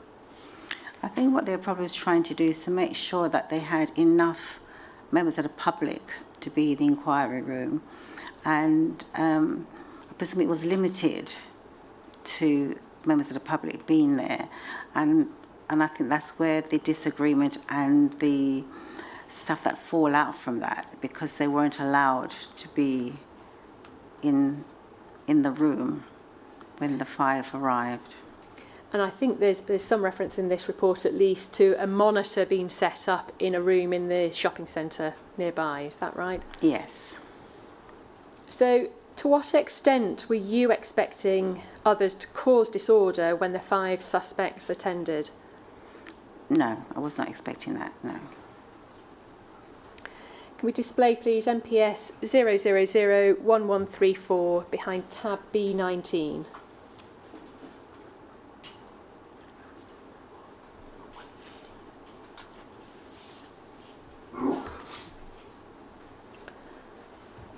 This is a report of the 12th of June 98 about an SWP public meeting of the Lawrence, in relation to the Lawrence Family Support Group.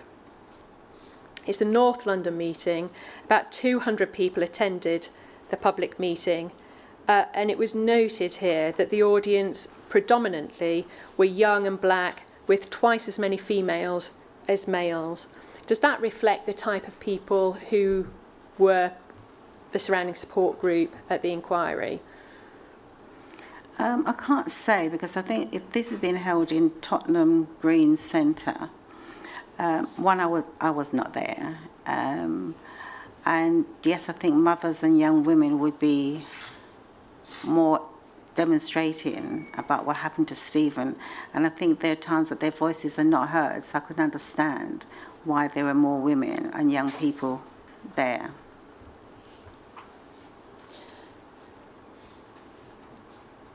And in terms of noting someone's race in particular, can you suggest why that might be important or not important? Well, the race would be important because Stephen was not the only young person that was being killed or being attacked by white youth, so it would have been, race would have been definitely important. In as far as that meant a lot to the people that were there supporting the campaign? Well, yes, because I think from their own experience of what's happened to them or their family or within their community, race would be definitely be high on the agenda.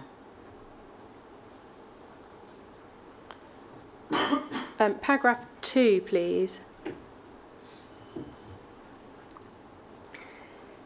It says that Grover was more outspoken than on previous occasions and stressed the importance of Monday and Tuesday when the 5 accused would be appearing.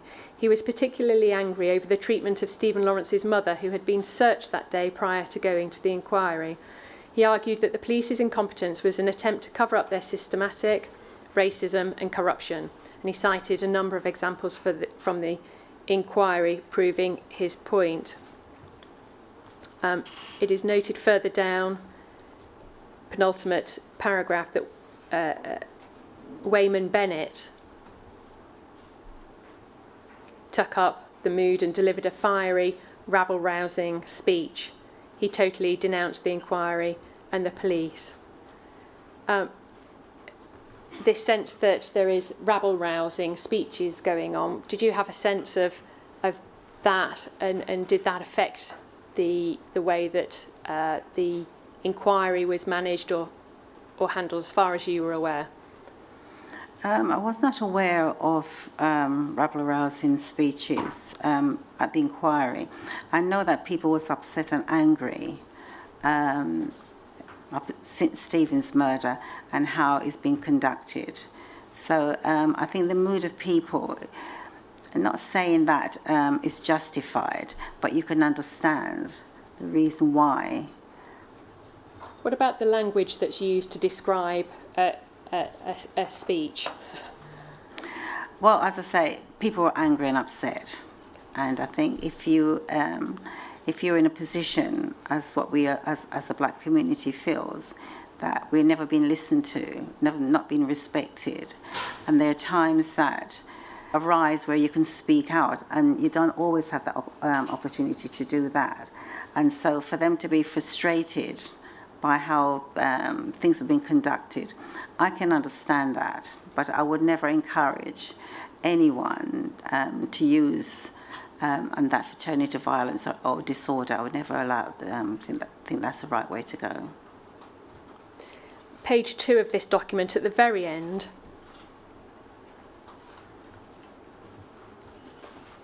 it was the source comment, not this one. The source comment, so this is HN81's assessment, says that the mood of those present was very angry, and if similar numbers attend on Monday, there is potential for severe public disorder when the 5 appear.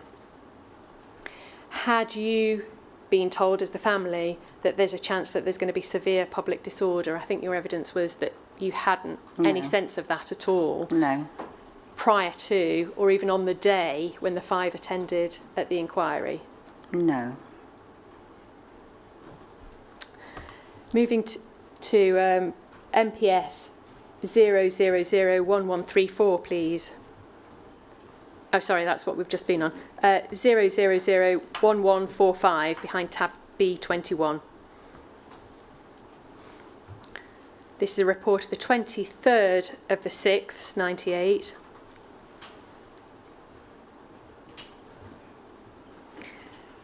Paragraph 2, please. The main focus of the meeting was the Stephen Lawrence campaign. This is the Movement for Justice meeting again.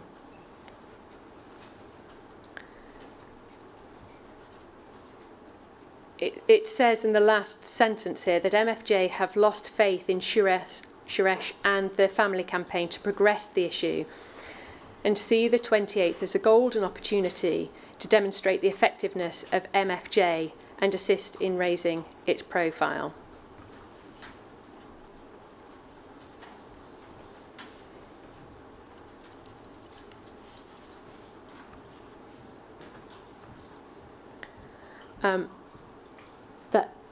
That part can be taken down, and the bit in bold highlighted. There is no specific intelligence to suggest that any of the 5 may become victims of a premeditated assault, but MFJ will attempt to direct their anger and hostility towards the 5, both within the inquiry room and outside of the building. Were there members of MFJ in the inquiry room when the 5 attended to give their evidence, as far as you were aware? I'm not aware, because I didn't know them, and I still don't really know them. And so if they were inside the room, I have no idea. Was there any hostility or anger expressed in the inquiry room when the 5 were giving their evidence? I can't remember. I don't think so. Can we display, please, 0001147 behind tab B 22. It's a report of the 25th of the 6th, 98. So these are regular reports. These are all within, largely within June. Again, it's another report by Windmill Tilter, David Hagan, and it's to do with the Newham Monitoring Project meeting regarding Stephen Lawrence inquiry.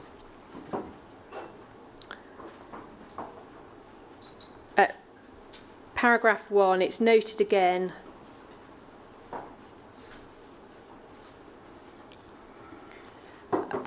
the ethnicity or the race of people in the audience, mainly black and of all ages. There were approximately twice as many women as men. Is that significant as far as you suggest in terms of public order issues? No, I don't really understand. And I'd like to sort of point out, if this person, whatever his name is, I wish you'd get Stephen's name spelt correctly. And it's on everything, spelt with a V, and that really annoys me. So if they're doing the report, so they would have seen Stephen's name written so many times, and yet he cannot get that right. There's also reference to other family justice campaigns of people who have lost others in racist attacks. Were you familiar with those other campaign groups? Yes, but not familiar in a way that I know or attended any of their meetings. It's what would have been reported on the news, that I would have had information about them, but not where I've attended any of their meetings. Okay. Were you able to support each other's campaigns, or? I think from afar, yes, because of what happened to Steve, I can understand those families and what they were going through. So in that respect, yes, but I've never really attended any of their meetings. Okay, thank you. Paragraph 2 of this report comments on the fact that Imran Khan then gave a brief account of the Lawrence case, highlighting the police incompetence that had been displayed, and stated that the police had only finally acted against the five accused after Nelson Mandela had got involved and met Stephen's parents. And apparently the 5 were arrested the day after this meeting. And moving on to paragraph 3, there is reference to Neville Lawrence, who gave a personal speech.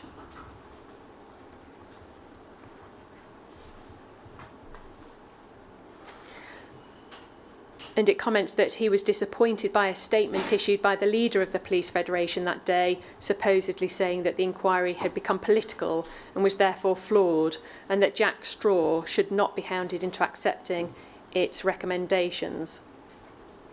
Again, it's reporting on Neville Lawrence's views on the events that were taking place as part of the inquiry.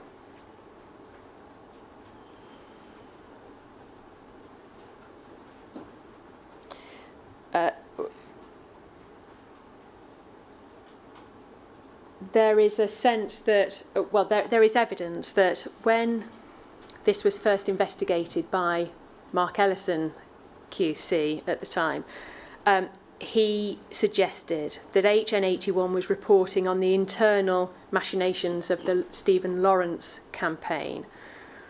Is this the sort of thing that you would say, well, that's the internal workings of our campaign, our people, my solicitor, my husband, and their views on what was happening in terms of the inquiry?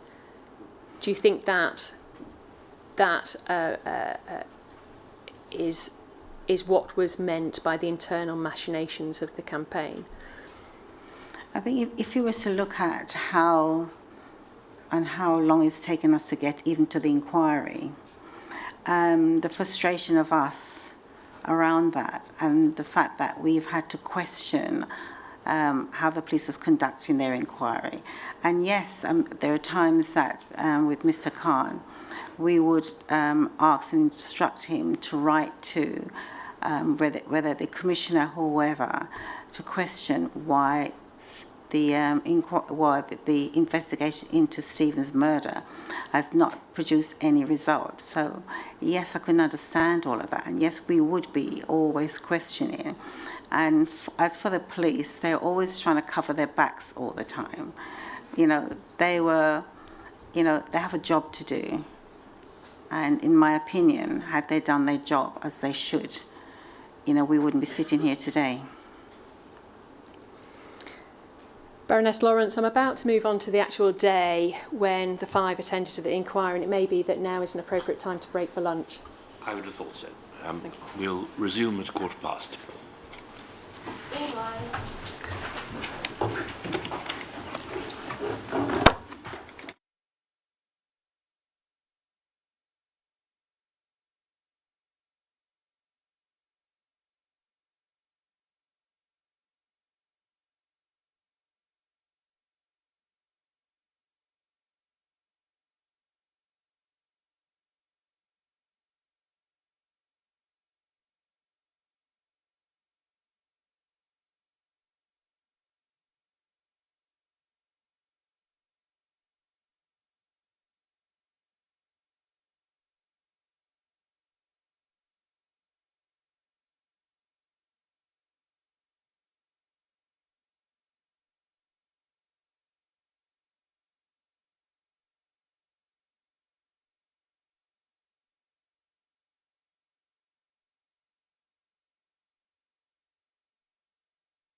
Good afternoon, everybody. The proceedings this afternoon are going to be transmitted, but after a 10-minute delay.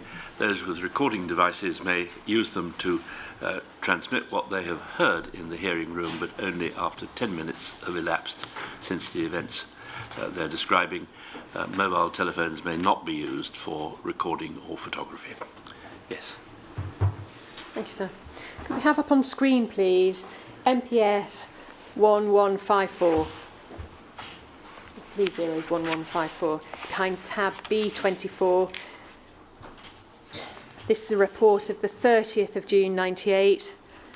Paragraph 1, Monday the 29th of June 98, between 500 and 600 protesters gathered outside Hannibal House to confront the 5 white youths who were due to give evidence to the inquiry that day. Foremost amongst the demonstrators were members of the Movement for Justice, with Alex Olawade to the fore, and also an uninvited and unwelcome deputation from the Nation of Islam.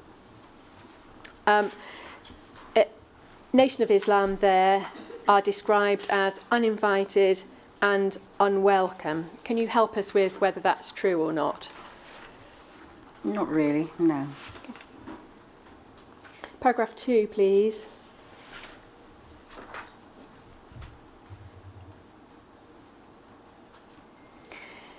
Towards the bottom, MFJ had successfully built up the crowd's anger and were in complete control of the noisy demonstration taking place at the entrance to Hannibal House. And paragraph 3 to 4, please.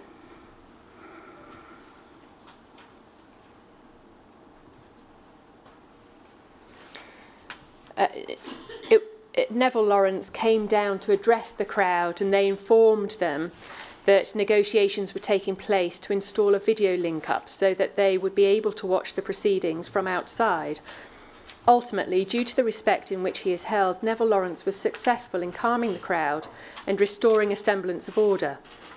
The concession of allowing a video link to operate was seen as a major victory by the MFJ, as this was something they had previously requested and been denied.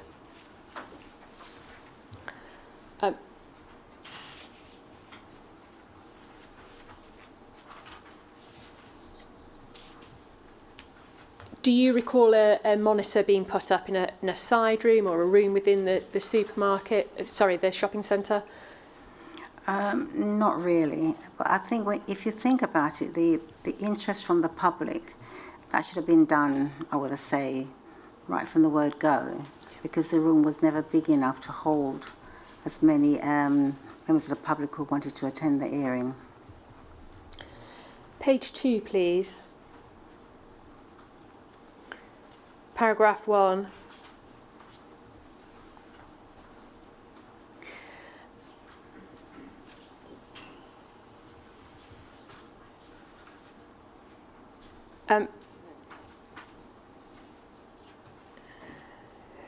The appearance of a strike force from the Nation of Islam, who hitherto had played no part in the campaign, was viewed with dismay in many quarters, especially amongst the Lawrence family, who strongly disapprove of them. Was that right? Because I think earlier you had said there had been some contact with the Nation of Islam, and in your witness statement you say at paragraph 184 that you don't agree with that statement because you didn't know enough about them to form such a judgment. What's your evidence in relation to the accuracy of this part of the report? I didn't know hardly anything about them, and so for me to have such a strong opinion at that time, I wouldn't have had that. I was aware of them. I was aware of the Nation of Islam is something that, as part of my studies, and this came from more from America with, I'm trying to think of how to pronounce his name, Elijah Muhammad at the time, who were at the time around Malcolm X. That's where I understood where the Nation of Islam came from. But for me to have such strong views about them, I don't remember that. And nobody else within the family campaign, No. as far as you were aware? No. Paragraph 6, please. The MFJ took a lead role in this final onslaught, though they did not need to orchestrate the crowd to act as they did. This final attack was much against the wishes of Neville Lawrence, who had earlier asked that no further trouble take place. However, there was an approximate 50-50 split in the crowd between those in favour of the family's conciliatory approach and those who supported the MFJ's policy of direct opposition, and it was the latter group who sought to attack the youths. At page 3, please, paragraph 1. At the request of the family, MFJ had agreed not to attend this day's hearing, although a small number of them did put in a brief appearance. This is now going on to the day after, I think.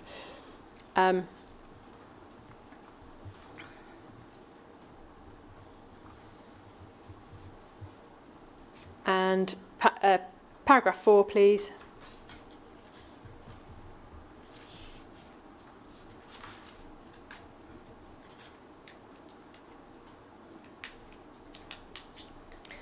Despite the show of interest and the various contacts made at the inquiry, the MFJ will still have difficulties in gaining further momentum from the Lawrence case due to the opposition to them from the Lawrence family itself. Do you recall having any opposition to MFJ as a group? Not really, but at the end of the day, it just seems that they were there for their own purpose, more so than what we as a family would like. The mere fact that they want to have a strong presence, I don't understand for me, because it wasn't something that I would sort of encourage.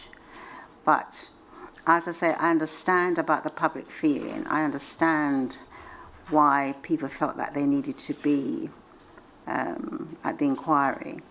But what I don't understand is why they would make themselves more in a way to cause any disruption, because it's not something that we would have liked to have happened. And is that something that you were aware of at the time, or is that something that you've only come to realise, or what has been suggested in these reports that you've read since?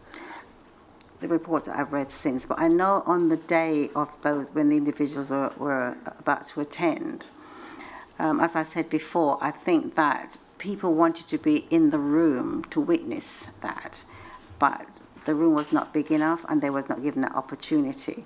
And we talked about having a monitor up. That would have been much, much better had the inquiry and those, I'd thought about that before, and I'm sure that would have gone some way to alleviate the problems that took place after. There's mention about Neville Lawrence calming the crowd, speaking to the crowd. There's no mention in this report of you speaking to the crowd, but I think it's known that you did, and we'll see that in the footage that I'm about to play. Can we play, please, the BBC documentary footage of that day on Monday, the 29th of June, 98, at Hannibal House? Day after day after day. But we worked just as bloody hard for them as we do for everybody else. Have you got the specific time? Oh, God. Sorry, the specific timings.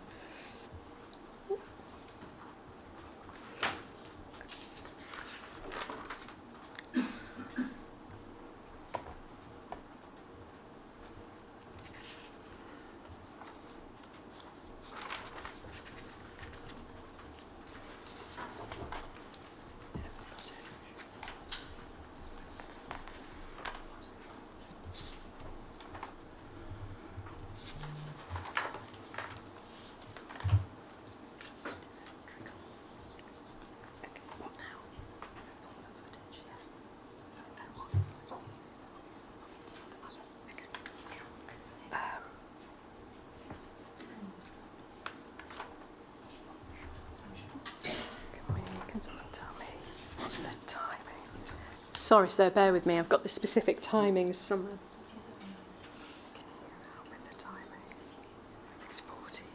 Yeah. Thank you. at 47 minutes 19 seconds through to 58 minutes and 33 seconds. Sorry, thank you.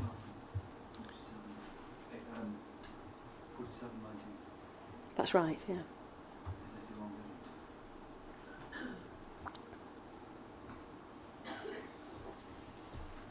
It should start at the time when the 5 suspects are turning up at Hannibal House.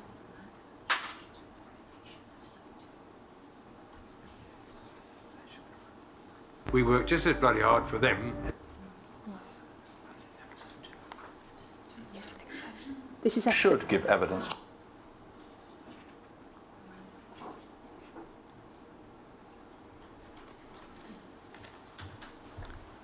Yes, this is it. Thank you. We worked just as bloody hard for them as we do for everybody else. So it was doubly disappointing for the first inquiry and for my lot. This is not by the it. police. And as I recall, No, can we police stop it officers there, who please? killed It's not the. Stephen.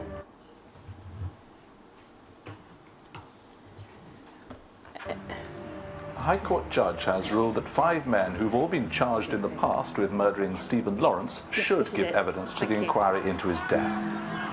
So there will be scenes of public The appearance disorder of in the this. 5 suspects was almost the climax of the inquiry. There was a huge sense of anticipation.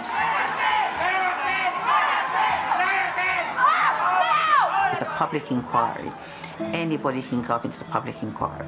And the police were stopping them. Then you had the Nation of Islam downstairs in the foyer. And I remember we were just about to start. Somebody just burst into the room saying that there's commotion happening downstairs.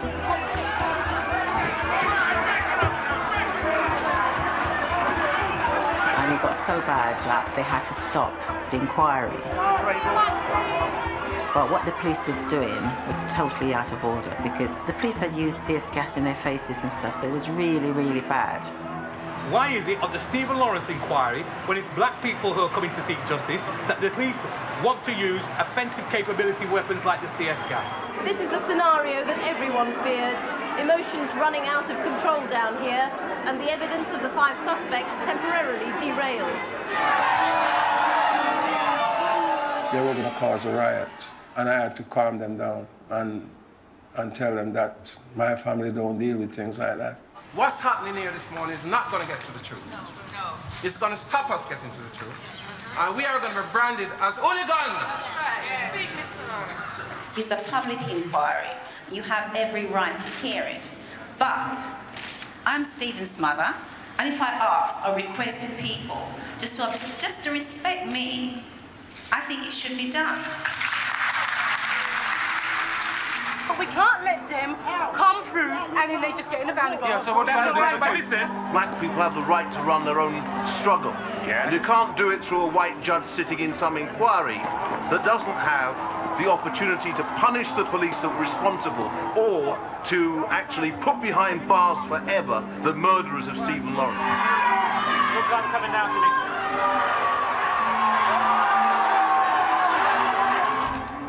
If the public needed persuading that this was a case in which, on the one hand, you had Neville and Doreen, and on the other hand, you had these 5, then I think they began to think about the things that had seriously gone awry here, the system that had fallen apart. One suspect, David Norris, hit out as the youth strutted down the walkway out of the Elephant Castle shopping centre. That picture fixed in the public mind the fact that there was something really, really badly wrong about this investigation. A racist crime is one where it just doesn't attack you in the physical sense. There's psychological trauma. There is a sense that there are people out there that hate you not because they want your phone, but because of your existence as a being. Stephen was murdered simply because he existed, because of the colour of his skin. At least one of the suspects was hit, but they scrambled into their white getaway van.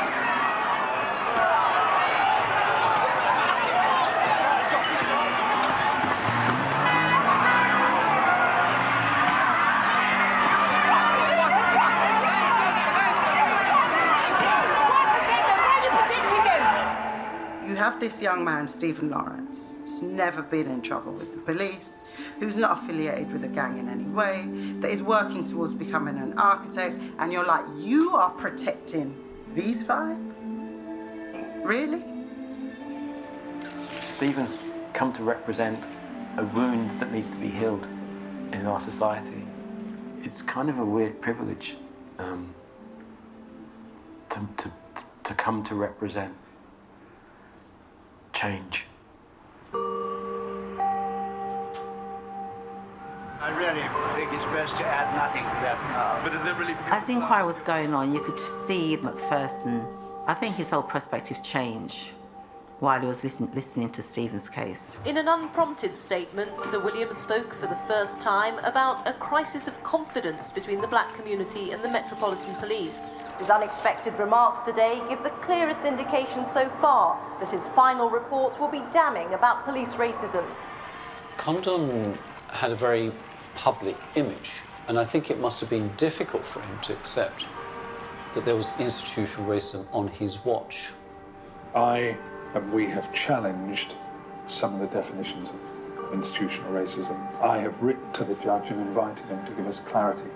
Initially, I think the inquiry had about 10 or 12 definitions of what institutional racism was and is. The message has got to be, we are addressing it, we are acknowledging racism, we are addressing it. This is what we've done so far, this is what we're doing even more of. I'm not sure we can maintain the current line. It isn't just about, are you racist, are you not racist? It's much more multi-layered than that. To try and deflect onto the rest of society will unravel, and that it will sound either grudging or in denial. What I was not prepared to accept was a definition that meant the police service or individual officers were deliberately being racist as a choice, as a preferred method of operation. The inquiry chairman, Sir William Macpherson, asked the Commissioner how he could deal with the problem of racism if he didn't even acknowledge it exists. Paul Condon offered a personal apology for the failures of his force, but he asked the inquiry not to pronounce the Met guilty of institutional racism. The Commissioner was pushed persistently and pointedly by the inquiry panel to accept there is widespread racism in his police service. Sir Paul repeatedly refused to agree. I will take those crib notes, John, if I may. For Condon to say there was a few bad apples, it wasn't just a few, it was hundreds of them.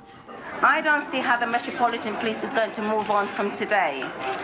Without admitting to what has been going on, there is no way they can move forward. I think it would have given Neville and Doreen some comfort if I'd resigned, and that weighed heavily on me. But I felt on balance it was my duty and responsibility to lead the service through change. Thank you.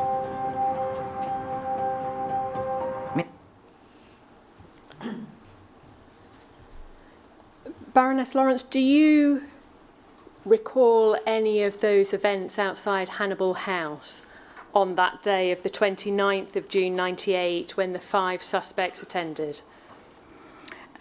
We were inside of the inquiry, so we wouldn't have seen any of those. And the only time I saw that was is watching the news when we saw the 5 things being thrown at them. We wouldn't have seen that on the day ourselves. And what do you think caused the disorder that day? I think it's just the arrogant way of those individuals as they were coming in. You know, it's just a thing of disrespect because they believe that they have more rights than we do as a black community, and I think that's sort of portrayed all the way through, trying to get justice for Stephen by how the police, you know, the government at the day, how they viewed things. We were not, I mean, so for the Commissioner then to apologise, and that's just during the inquiry, we heard nothing from him before that. We heard nothing from the government of the day, which was a Conservative government at the time, none of them spoke up to say what has happened to my son. As I said, I remember saying to Peter Botton when he came to visit our house, does the Prime Minister know about my son? And he couldn't answer. Why doesn't he know about my son? There's enough information out there for him even to invite us in to talk to us about it. We never had any of that.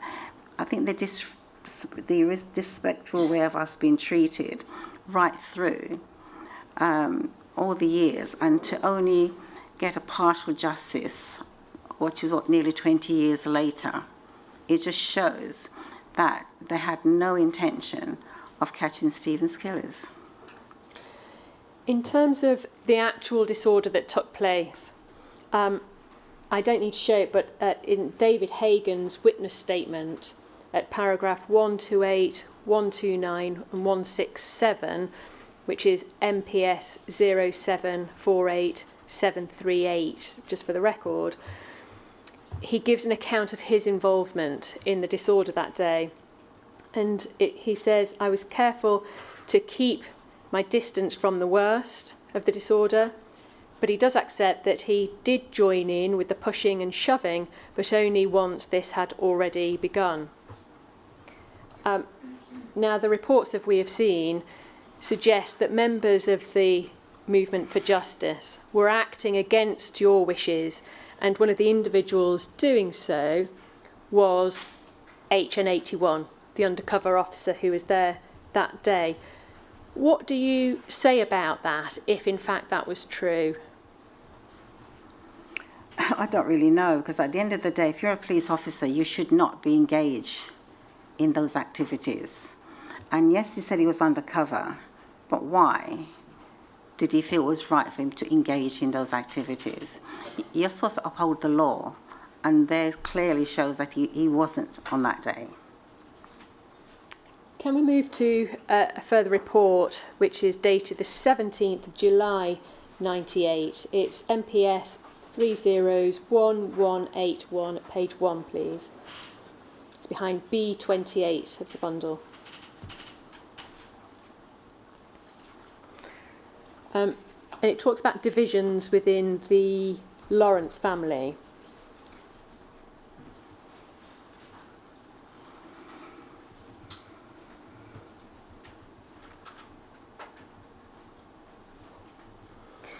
There appears to be divisions within the Lawrence family as to how to progress the campaign.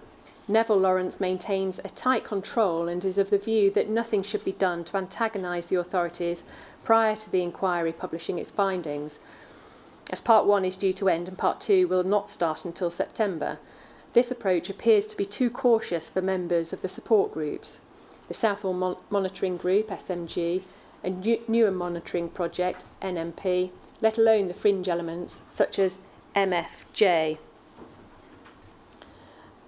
This report relates to a public meeting, so this isn't private stuff going on behind closed doors. And when we look at the report in full, it's not so much to do with public order, it's more to do with the organising of the campaign and next steps. Other reports show that as well, and just for reference, MPS 0001191 behind tab B29, sir, and others are of a similar ilk. I don't intend to show them all on the screen. Can I display, though, please, MPS 301212. It's behind tab B32.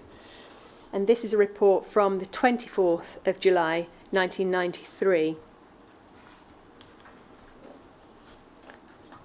First paragraph. The organising meeting arranged by the Lawrence Family Support Campaign on Monday the 20th of July 1998 was attended by approximately 60 people. Doreen and Neville Lawrence were not in attendance, and the meeting was jointly chaired by Asad Rahman of the Newham Monitoring Project and Suresh Grover of the Southall Monitoring Group. Page 2, please. Paragraph 2. Talks about the relationship between the Lawrences and the NOI. It's interesting. At least one NOI member has been attending the inquiry from the beginning, and the group were given some 30 passes for the inquiry room when the 5 accused attended. They were given a prominent role in this meeting, and the reason appears to be that Neville Lawrence is concerned about the campaign being hijacked by political groups and is using the NOI as a counterbalance.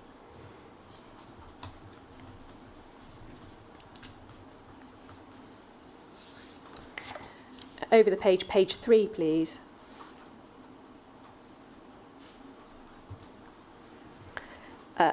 After the conclusion of the meeting, Suresh spoke to MFJ. It's paragraph 2, please.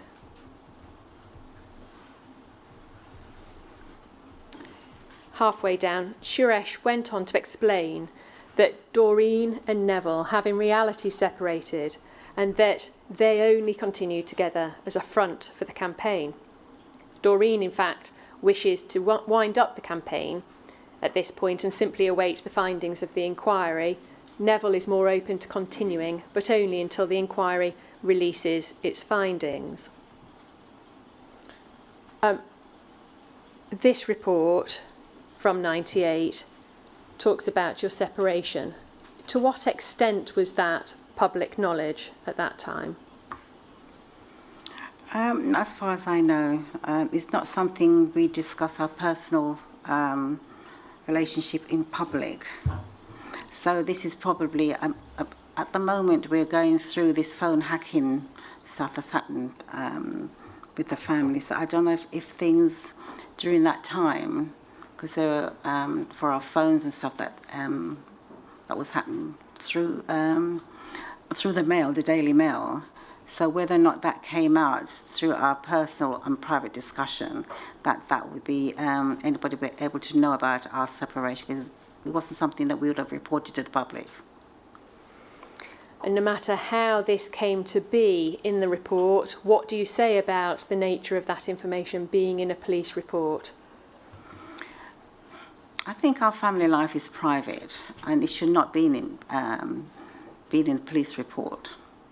And for those undercover policing who thinks that was the right thing to do, that's just disrespecting us.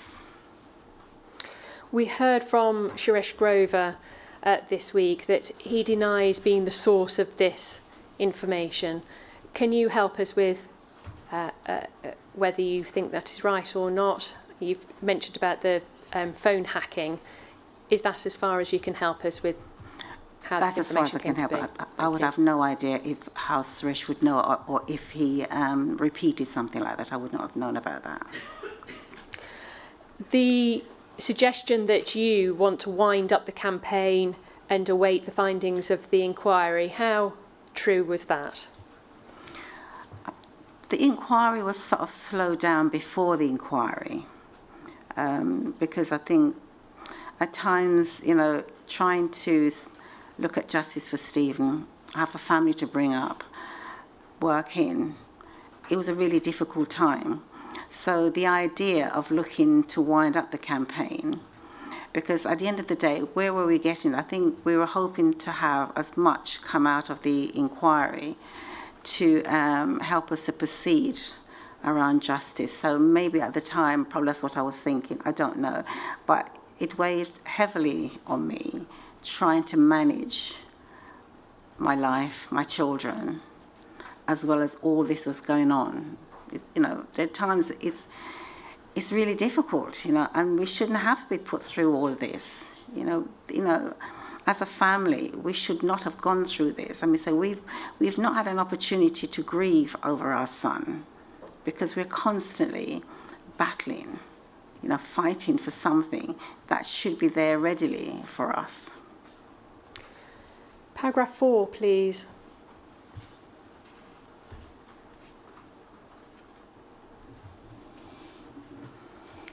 There's reference in this last sentence that he also said there was someone very close to the Lawrence family who was an Uncle Tom, and as a police agent was actively advising the Lawrences against any real action. Can you help us with what that might be referring to? No. Can we display, please, MPS 301235 behind tab B34 is a report of the 3rd of August 98, typed up on the 4th of August. Paragraph 5, please. This is another report from HN81. It's relating to an MFJ meeting on Friday, 31st of July, 98. MFJ now consider that the Lawrences have ended their campaign and are merely going to await the findings of the inquiry. The drawback to progressing the campaign under the banner of the MFJ is that the mainstream leadership are currently in Detroit. And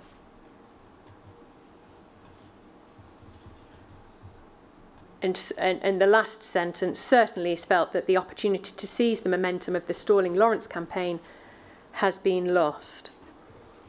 Was that, again, your evidence is that the campaign hadn't stopped, it's just that it had slowed down, waiting the findings of the inquiry, but that you've never really stopped campaigning and pushing for your objective of getting justice for Stephen? No, no, we haven't.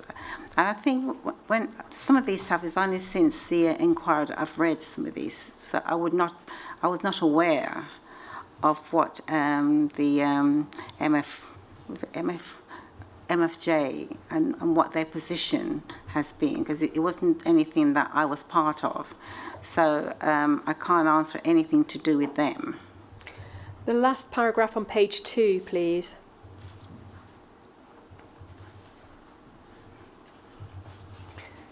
The handler's comment, so this is the person that would receive the report. It is not beyond the realms of possibility that the inactivity of the Lawrence family in not supporting the various groups is that they have been spoken to at a senior level and been promised some sort of carrot, perhaps a resignation. What do you say about that speculation? I wasn't aware of any of that, no. Had you been promised resignation? No. It was suggested to me about we should ask for the Commissioner to stand down. And I felt at the time it wasn't for me to ask the Commissioner, it's for the Commissioner himself to know his role and for him to step down on his own accord and not for me to suggest to him. And that's how I felt at the time. Was there any information coming from the Lawrence campaign or from your family along these lines, as far as you were aware, to the wider support groups? No. Those are the actual reports that I want to look at. Moving now to the SDS management documents, please. Can we display MPS 0748092?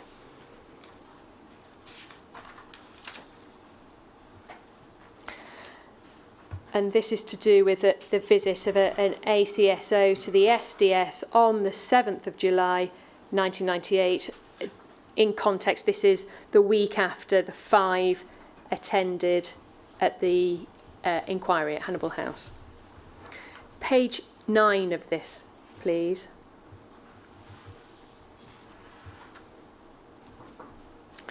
This is a pen picture relating to DC HN81,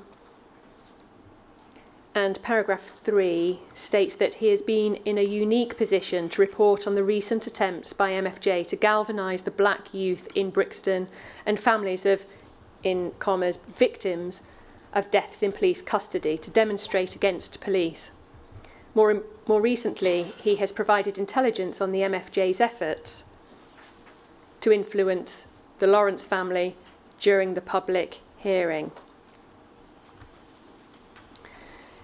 So that was part of the pen picture that was presented to the ACSO who was attending at the SDS just a week or so after that eventful day at the inquiry. Can we display, please, MPS 0748392? Which is behind tab B44, sir. We can see this is a branch note of the next page, please, page 2. This branch note, the date on it is the 10th of September 98, entitled The Stephen Lawrence Campaign Associated Organisations. And if we can expand that top section, please.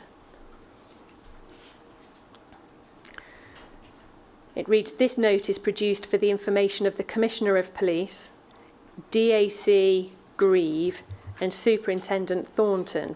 It contains secret and delicate source material. There should be no downward dissemination of this document without reference to the Detective Superintendent of SO 12 C Squad.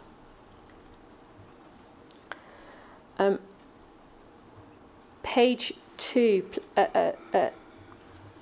paragraph 2, please.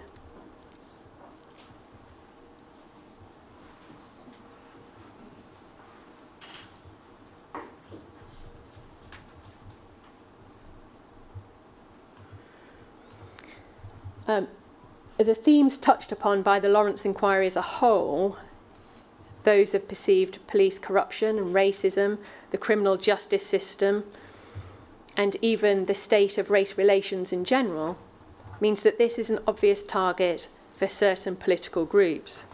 Their wider motives are also discussed. A number of groups and individuals see this issue as a natural platform from which to further their own, often extreme, political agenda.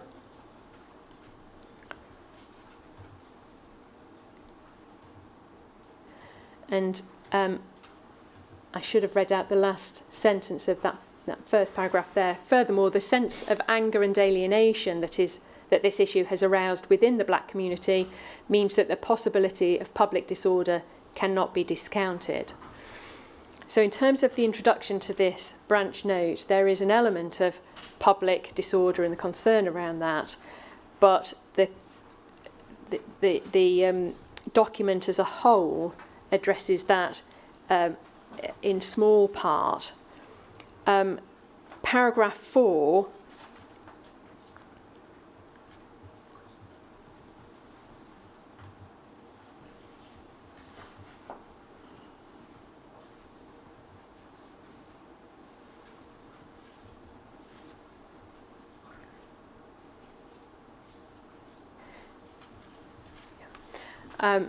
the genuine sense of grievance that exists should not be underestimated, and many people who would normally shy away from activism have felt moved to become involved. A large number of these people are moderate and instinctively law-abiding. From the people that you were aware of in the wider support group, the people that were attending the conference, what was your impression of them? Were they looking to further other political agendas, or were they people who were relatively moderate and instinctively law-abiding? I would say the latter. I think people were upset, angry, and justice was something that they wanted to see happen. I think the stuff before what you were showing, you're talking about around corruption and that within, I'm not sure if you mentioned within the inquiry, but we, the legal team, had come to understand around the corruption, and we tried to bring it to Macpherson's attention. And from the terms of reference, and I just felt at the time, it was a can of worms that he did not want to open, because we've been told about corruption within the police, why we haven't got justice around Stephen. And when that was brought to his attention, I believe is a can of worms that he did not want to open at that time. Looking specifically here about the Lawrence Family Campaign Group, it does say the LFCG has on the surface remained independent of the extremist groups. However, leading figures within the campaign are well known within left-wing organisations. Suresh Grover, who is the spokesman of the campaign, has long been the de facto head of the Southall Monitoring Group, now simply known as the Monitoring Group.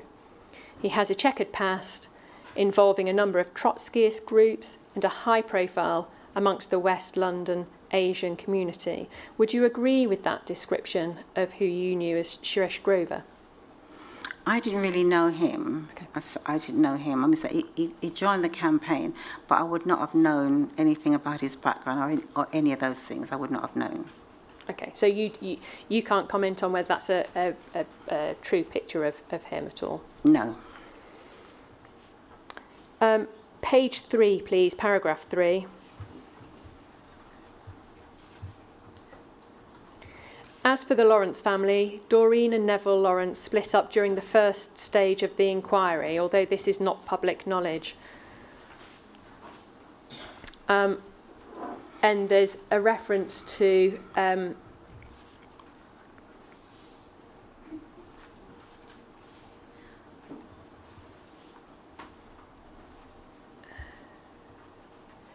Neville remains the more politicised of the two, although Doreen has recently been vocal in her calls for the Commissioner to resign. Now, that's not what your evidence was a moment ago. What do you say about the accuracy of this report in that regard? I was not vocal about the Commissioner resigning. I was not vocal about that. As I said, when it was put to me, I felt that it wasn't for me to say to him that he needed to step down. It was for him on his conscience to do that. As I say, whether Neville was more politicised than what I was at the time. Now, I think what needs to be remembered that I had responsibility to my children. And so a lot of these meetings, I was not there.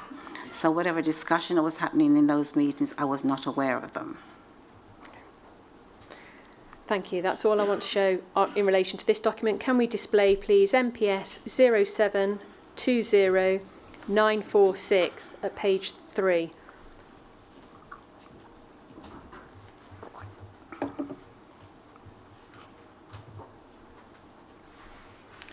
So this is a minute sheet in relation to an SDS briefing note with attachments. And this is a note by Operation Commander Colin Black to Detective Superintendent S.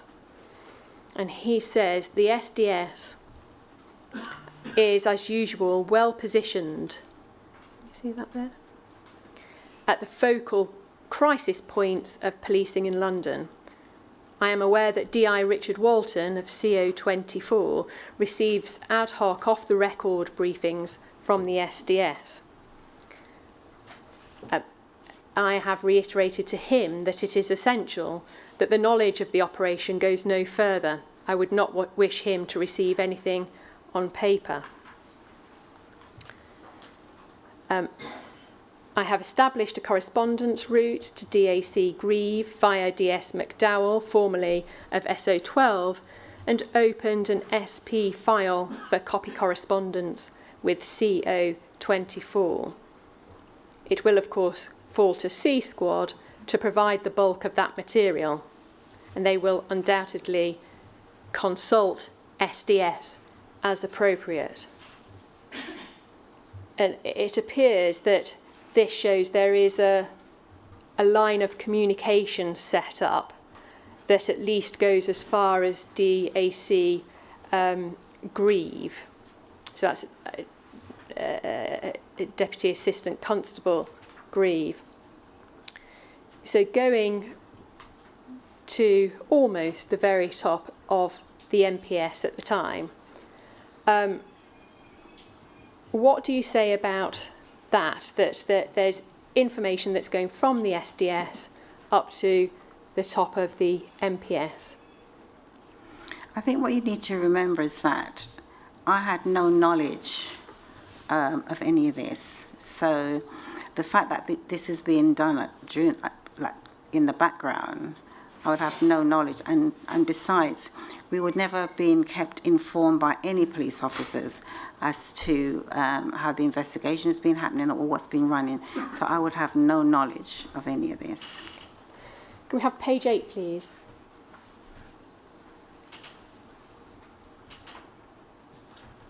This is a briefing note by DI Robert Lambert of the SDS, and it's an intelligence update dated September 1998.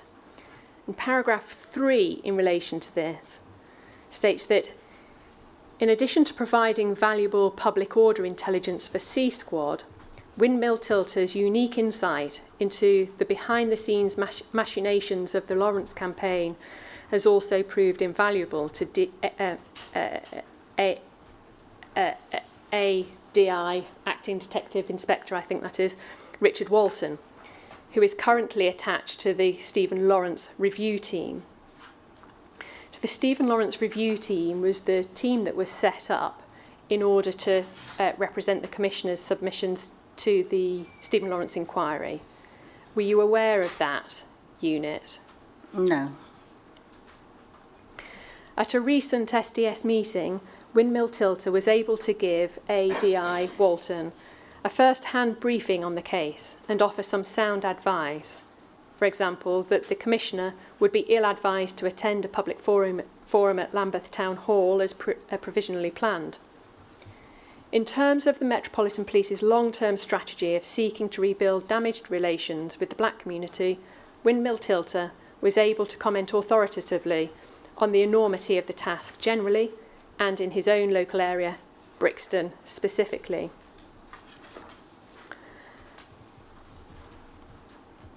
If we can move to page 9, please.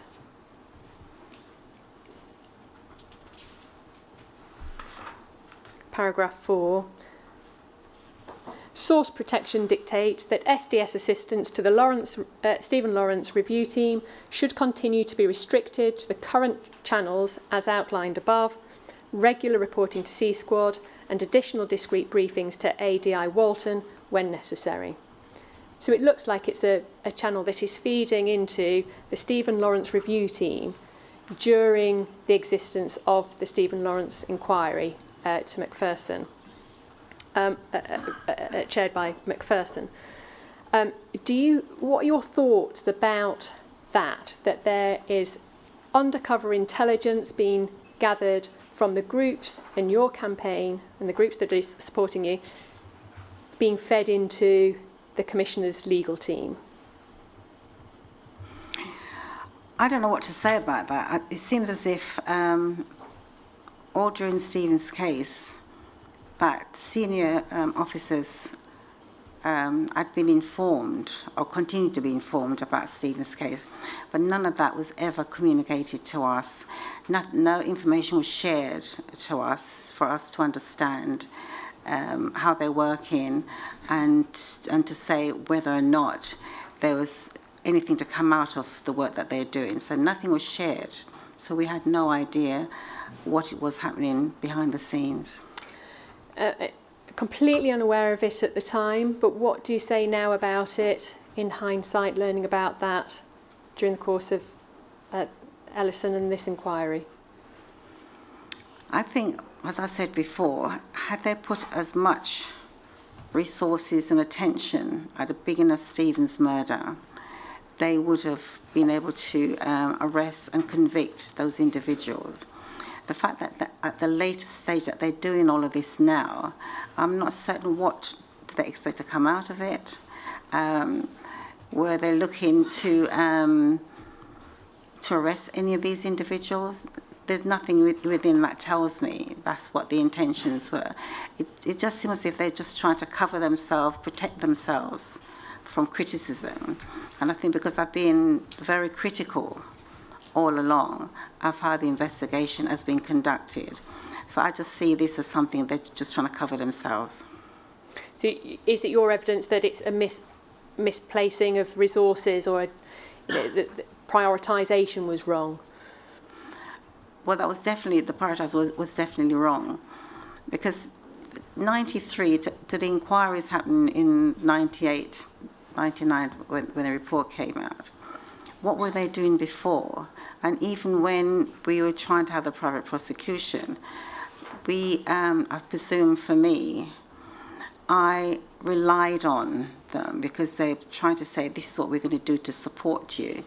But at the end of the day, they were still trying to cover themselves because nothing came out of where the private prosecution was concerned.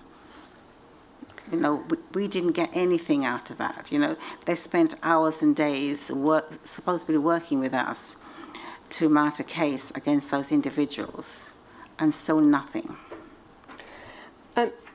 Can we look at, please, MPS 0748489, page 3. It's behind tab B45. This is a note dated the 26th of September 1998. It's a note by Operation Commander Colin Black to Detective Superintendent C.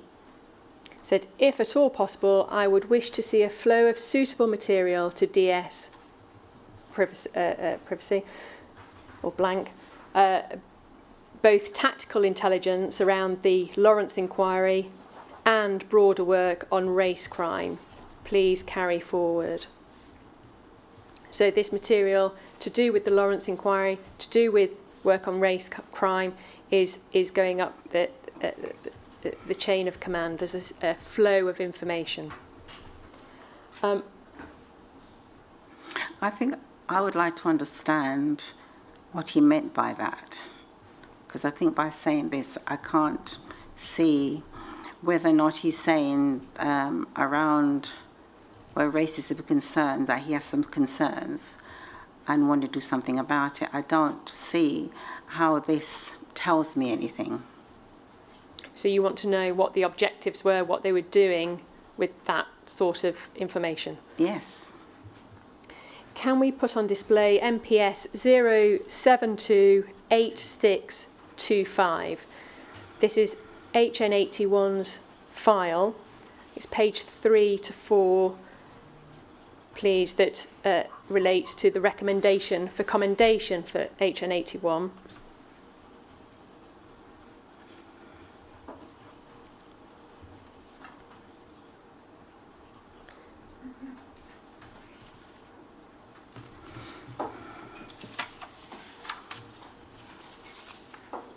And we can see that third bullet point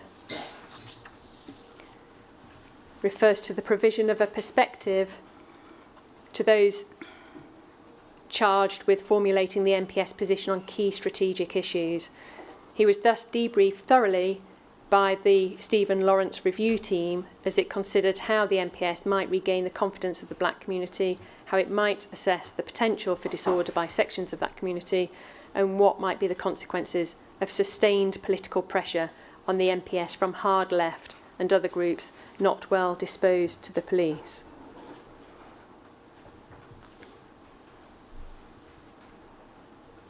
And page 8, please.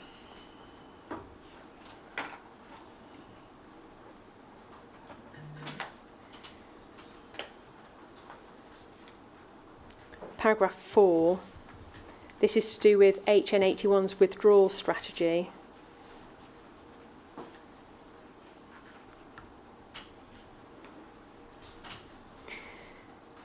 About halfway through, it says WT, that's windmill tilter HN81, is quite candid in admitting that he was largely responsible for their adoption, and he's talking about MFJ here, for their adoption of the Stephen Lawrence case, and the rest, as they say, is history. It would appear from this document, the withdrawal strategy, that windmill tilter or HN81 has directed in some way MFJ's attention to the Stephen Lawrence campaign or the Stephen Lawrence case. If that is true, that it's an undercover officer that's directing MFJ to your campaign, what do you say about that? I presume, I don't know, I'd want to understand the reason behind. So rather than if the MOJ, if they were saying that they want to support the campaign, but at the same time you have an undercover police is directing them, and what's the purpose of that? You know, what are they trying to achieve at the end of the day? We're going to hear evidence that MFJ dispute that that would have happened anyway. They say that's not right. And in fact, HN81 himself rose back on, well, he rose back on that. He didn't write this document. I don't need to display this next document, but it's MPS 0721026 at page 8, where HN81 admits to bigging himself up in relation to this document when it came to his role in getting MFJ to focus on the Lawrence inquiry. And in another document, MPS 0748738, which is his witness statement at paragraph 127, HN81 says he was not chosen or asked by MFJ to befriend the Lawrence family. And in a further paragraph, at paragraph 122, 81 says that MFJ were barely tolerated by the Lawrence campaign. So it seems that in subsequent accounts, what was written here about him directing the MFJ towards the Stephen Lawrence inquiry, they've said actually that's not quite accurate. And so really it's about the accuracy of the Metropolitan Police documents and what was being fed up to the management. Do you have anything to say about what it was, what picture was being painted, both of the MPS undercover officer, but also about your campaign, the campaign groups, and what was going on around the Stephen Lawrence case? I was not aware of any of this.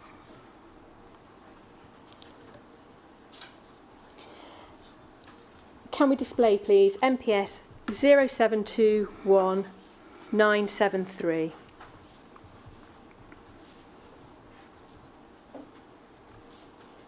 Page 2.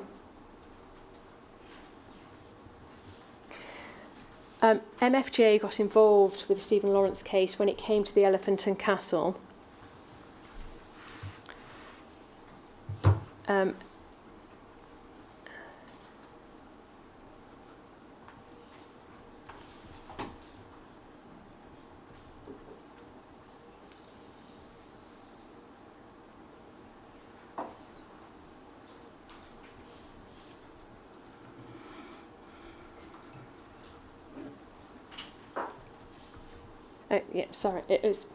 Internal page 2, page 3 on the digital. So yes, it's the first paragraph. Thank you.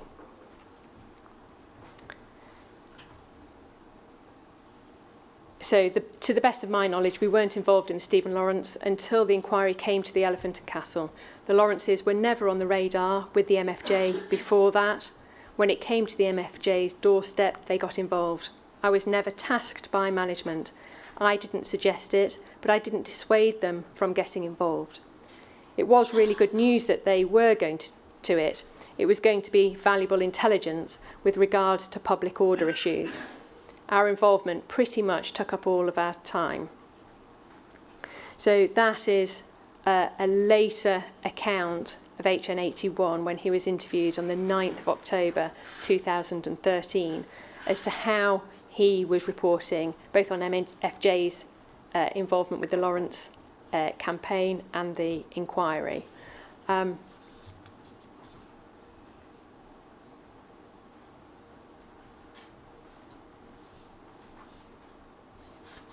again, on that page, he refers to bigging himself up, but that at the very bottom, all intelligence is good intelligence. Now, knowing that information about where it says here Doreen and Neville were splitting up, I can't really remember where it came from. He now says, I think Dwayne told the MFJ, and I think I reported on it. Not to put that into the system seems ridiculous to me. It was before RIPA, which was the Regulatory Don't know why we pause on that one. And I believe it should be intelligence. It is relevant. The MFJ were going to try and exploit it, the MFJ believed they might be able to target Neville after they'd split up. These were my thoughts. It was relevant. Under Ripper, it may not happen now, as it would be sanitised. Do you accept that is information that could help with policing or help with managing public order issues from an undercover perspective? I don't think so. At the end of the day, to say that where they think the information about us splitting up coming from Dwayne is, so how would he know? And for them to see it as good intelligence and be able to capitalise on our personal relationship, I have no idea how that would be of interest to anybody. And yes, I felt that there are some times that the police were trying to manipulate our relationship, because I think they find me quite challenging. And I think where Neville's concerned, so there are times that they were trying to pitch us against each other. So, and that, if you think about a family grieving, whatever our personal happening in the background, that should have been of no concern to the police. They should have no concern to them. Their intention, or what they should be doing, is looking for the killers who murdered my son, and that's where their interest should have lied. Moving now then back to the timeline, and by September 1998, you say in your statement that was a monumental turning point. People were shocked by what they heard through the Macpherson inquiry. At paragraph 175 of your statement, you refer to founding the Stephen Lawrence Charitable Trust in 1998. Again, that was to honour Stephen's aspiration to become an architect, was it? Yeah. And in 1999, that's when the inquiry report published its findings, including institutional racism, as we've referred to earlier. But you also recognise that the Race Relations Act 1976 was amended as well to incorporate police forces and government bodies, and that was as a direct result, was it, of the inquiry? Yes, yes. At paragraph 221 of your statement, you refer to the Home Office establishing the Lawrence Steering Group. Do you want to just explain what that was? Yeah, after the inquiry, the steering group was set up, and for me, that was a pivotal point in how the government viewed the black community. And for the first time, we had members of the public attending meetings and actually questioning authorities, whether it be the Home Office authority, the police authority, in trying to have some understanding of how policing and the government works. And that was a really interesting time, because never before has anybody been able to get a foot in the door of the Home Office and asking questions of senior officers and of senior ministers. And that's the first time that's ever happened. And for me, that was just from the inquiry, is a way forward. Had we been able to carry on with that, I think then people would understand, and for the government to hear the relationship that they've had and the police have had with members of the public. It's never been done before. That operated until 2005, is that right? Yes. And during the course of that, lots of recommendations in terms of how the police were addressing racism within the Met Police force, is that right? Yes. Can I just ask you one last thing about your meetings with Home Secretaries? Just to clarify a point earlier, you mentioned that you met the Minister of State for the Home Office in 1993, and you called for a public inquiry into the investigation of Stephen's death at that point.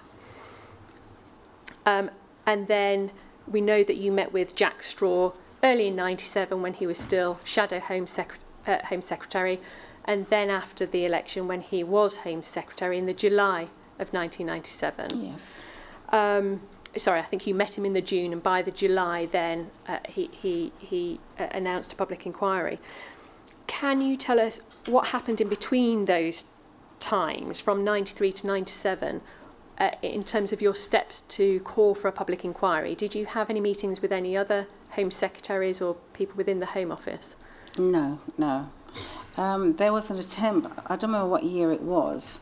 I understand that Michael Howard was the Home Secretary at the time, was supposed to visit in Greenwich, because we lived in the borough of Greenwich at the time. And it was suggested that he was coming to the borough and it would be an opportunity for me to meet up with him. But that meeting was cancelled, so I never met him. And at no time did he ever make any contact or wrote to us around Stephen's murder. There's been no contact with any with Home Secretary from 93 up until 97. And thank you. And just before we move to a break, can I just ask you to clarify at one point about what you said earlier about the police trying to pit you against Neville? What happened there? Who was it that was trying to do that? I couldn't really give you a name of an officer, but it was something that was seen quite a lot, of how they saw Neville as being more reasonable than I was, because I was asking intrusive questions, because I wanted to know more than what they were telling us. And they seemed to feel that I was, probably too inquisitive, whatever, I don't know. But I know they were trying to pitch us against each other. They see Neville as quite being reasonable, and me not so. But all I was trying to do, or trying to find out, is what's happened. And when was that? At what stage? Was that during the inquiry time, or was that very early on? That was earlier on, and that continued during the inquiry and even after. So that you noticed that sort of behaviour, did you, as you met different officers, or one officer in particular? Different officers. It was a sense you had in terms of their approach to you and Neville. Yes. And did you have the sense that they were trying to exclude you, or like diminish your role in the talks, or how did that play out? It was quite subtle, so it wasn't something that you could see directly. It was very subtle, but I noticed it. And oh yes, I didn't say or question what was happening, because I felt at the time that I was told, even with the liaison officers, if they were to say good morning and I was to answer, they would make a note of that. And so there are times I just didn't say very much, because I didn't know where it's going to go, and I was very conscious of how I spoke and relate to some officers. I was very conscious of that. Thank you, sir. I'm about to move on to another topic, so is it a good time to have a short break? Certainly. How long would you like? Whatever time you think is 15 minutes. 15 minutes. Very well. 15 minutes. All right.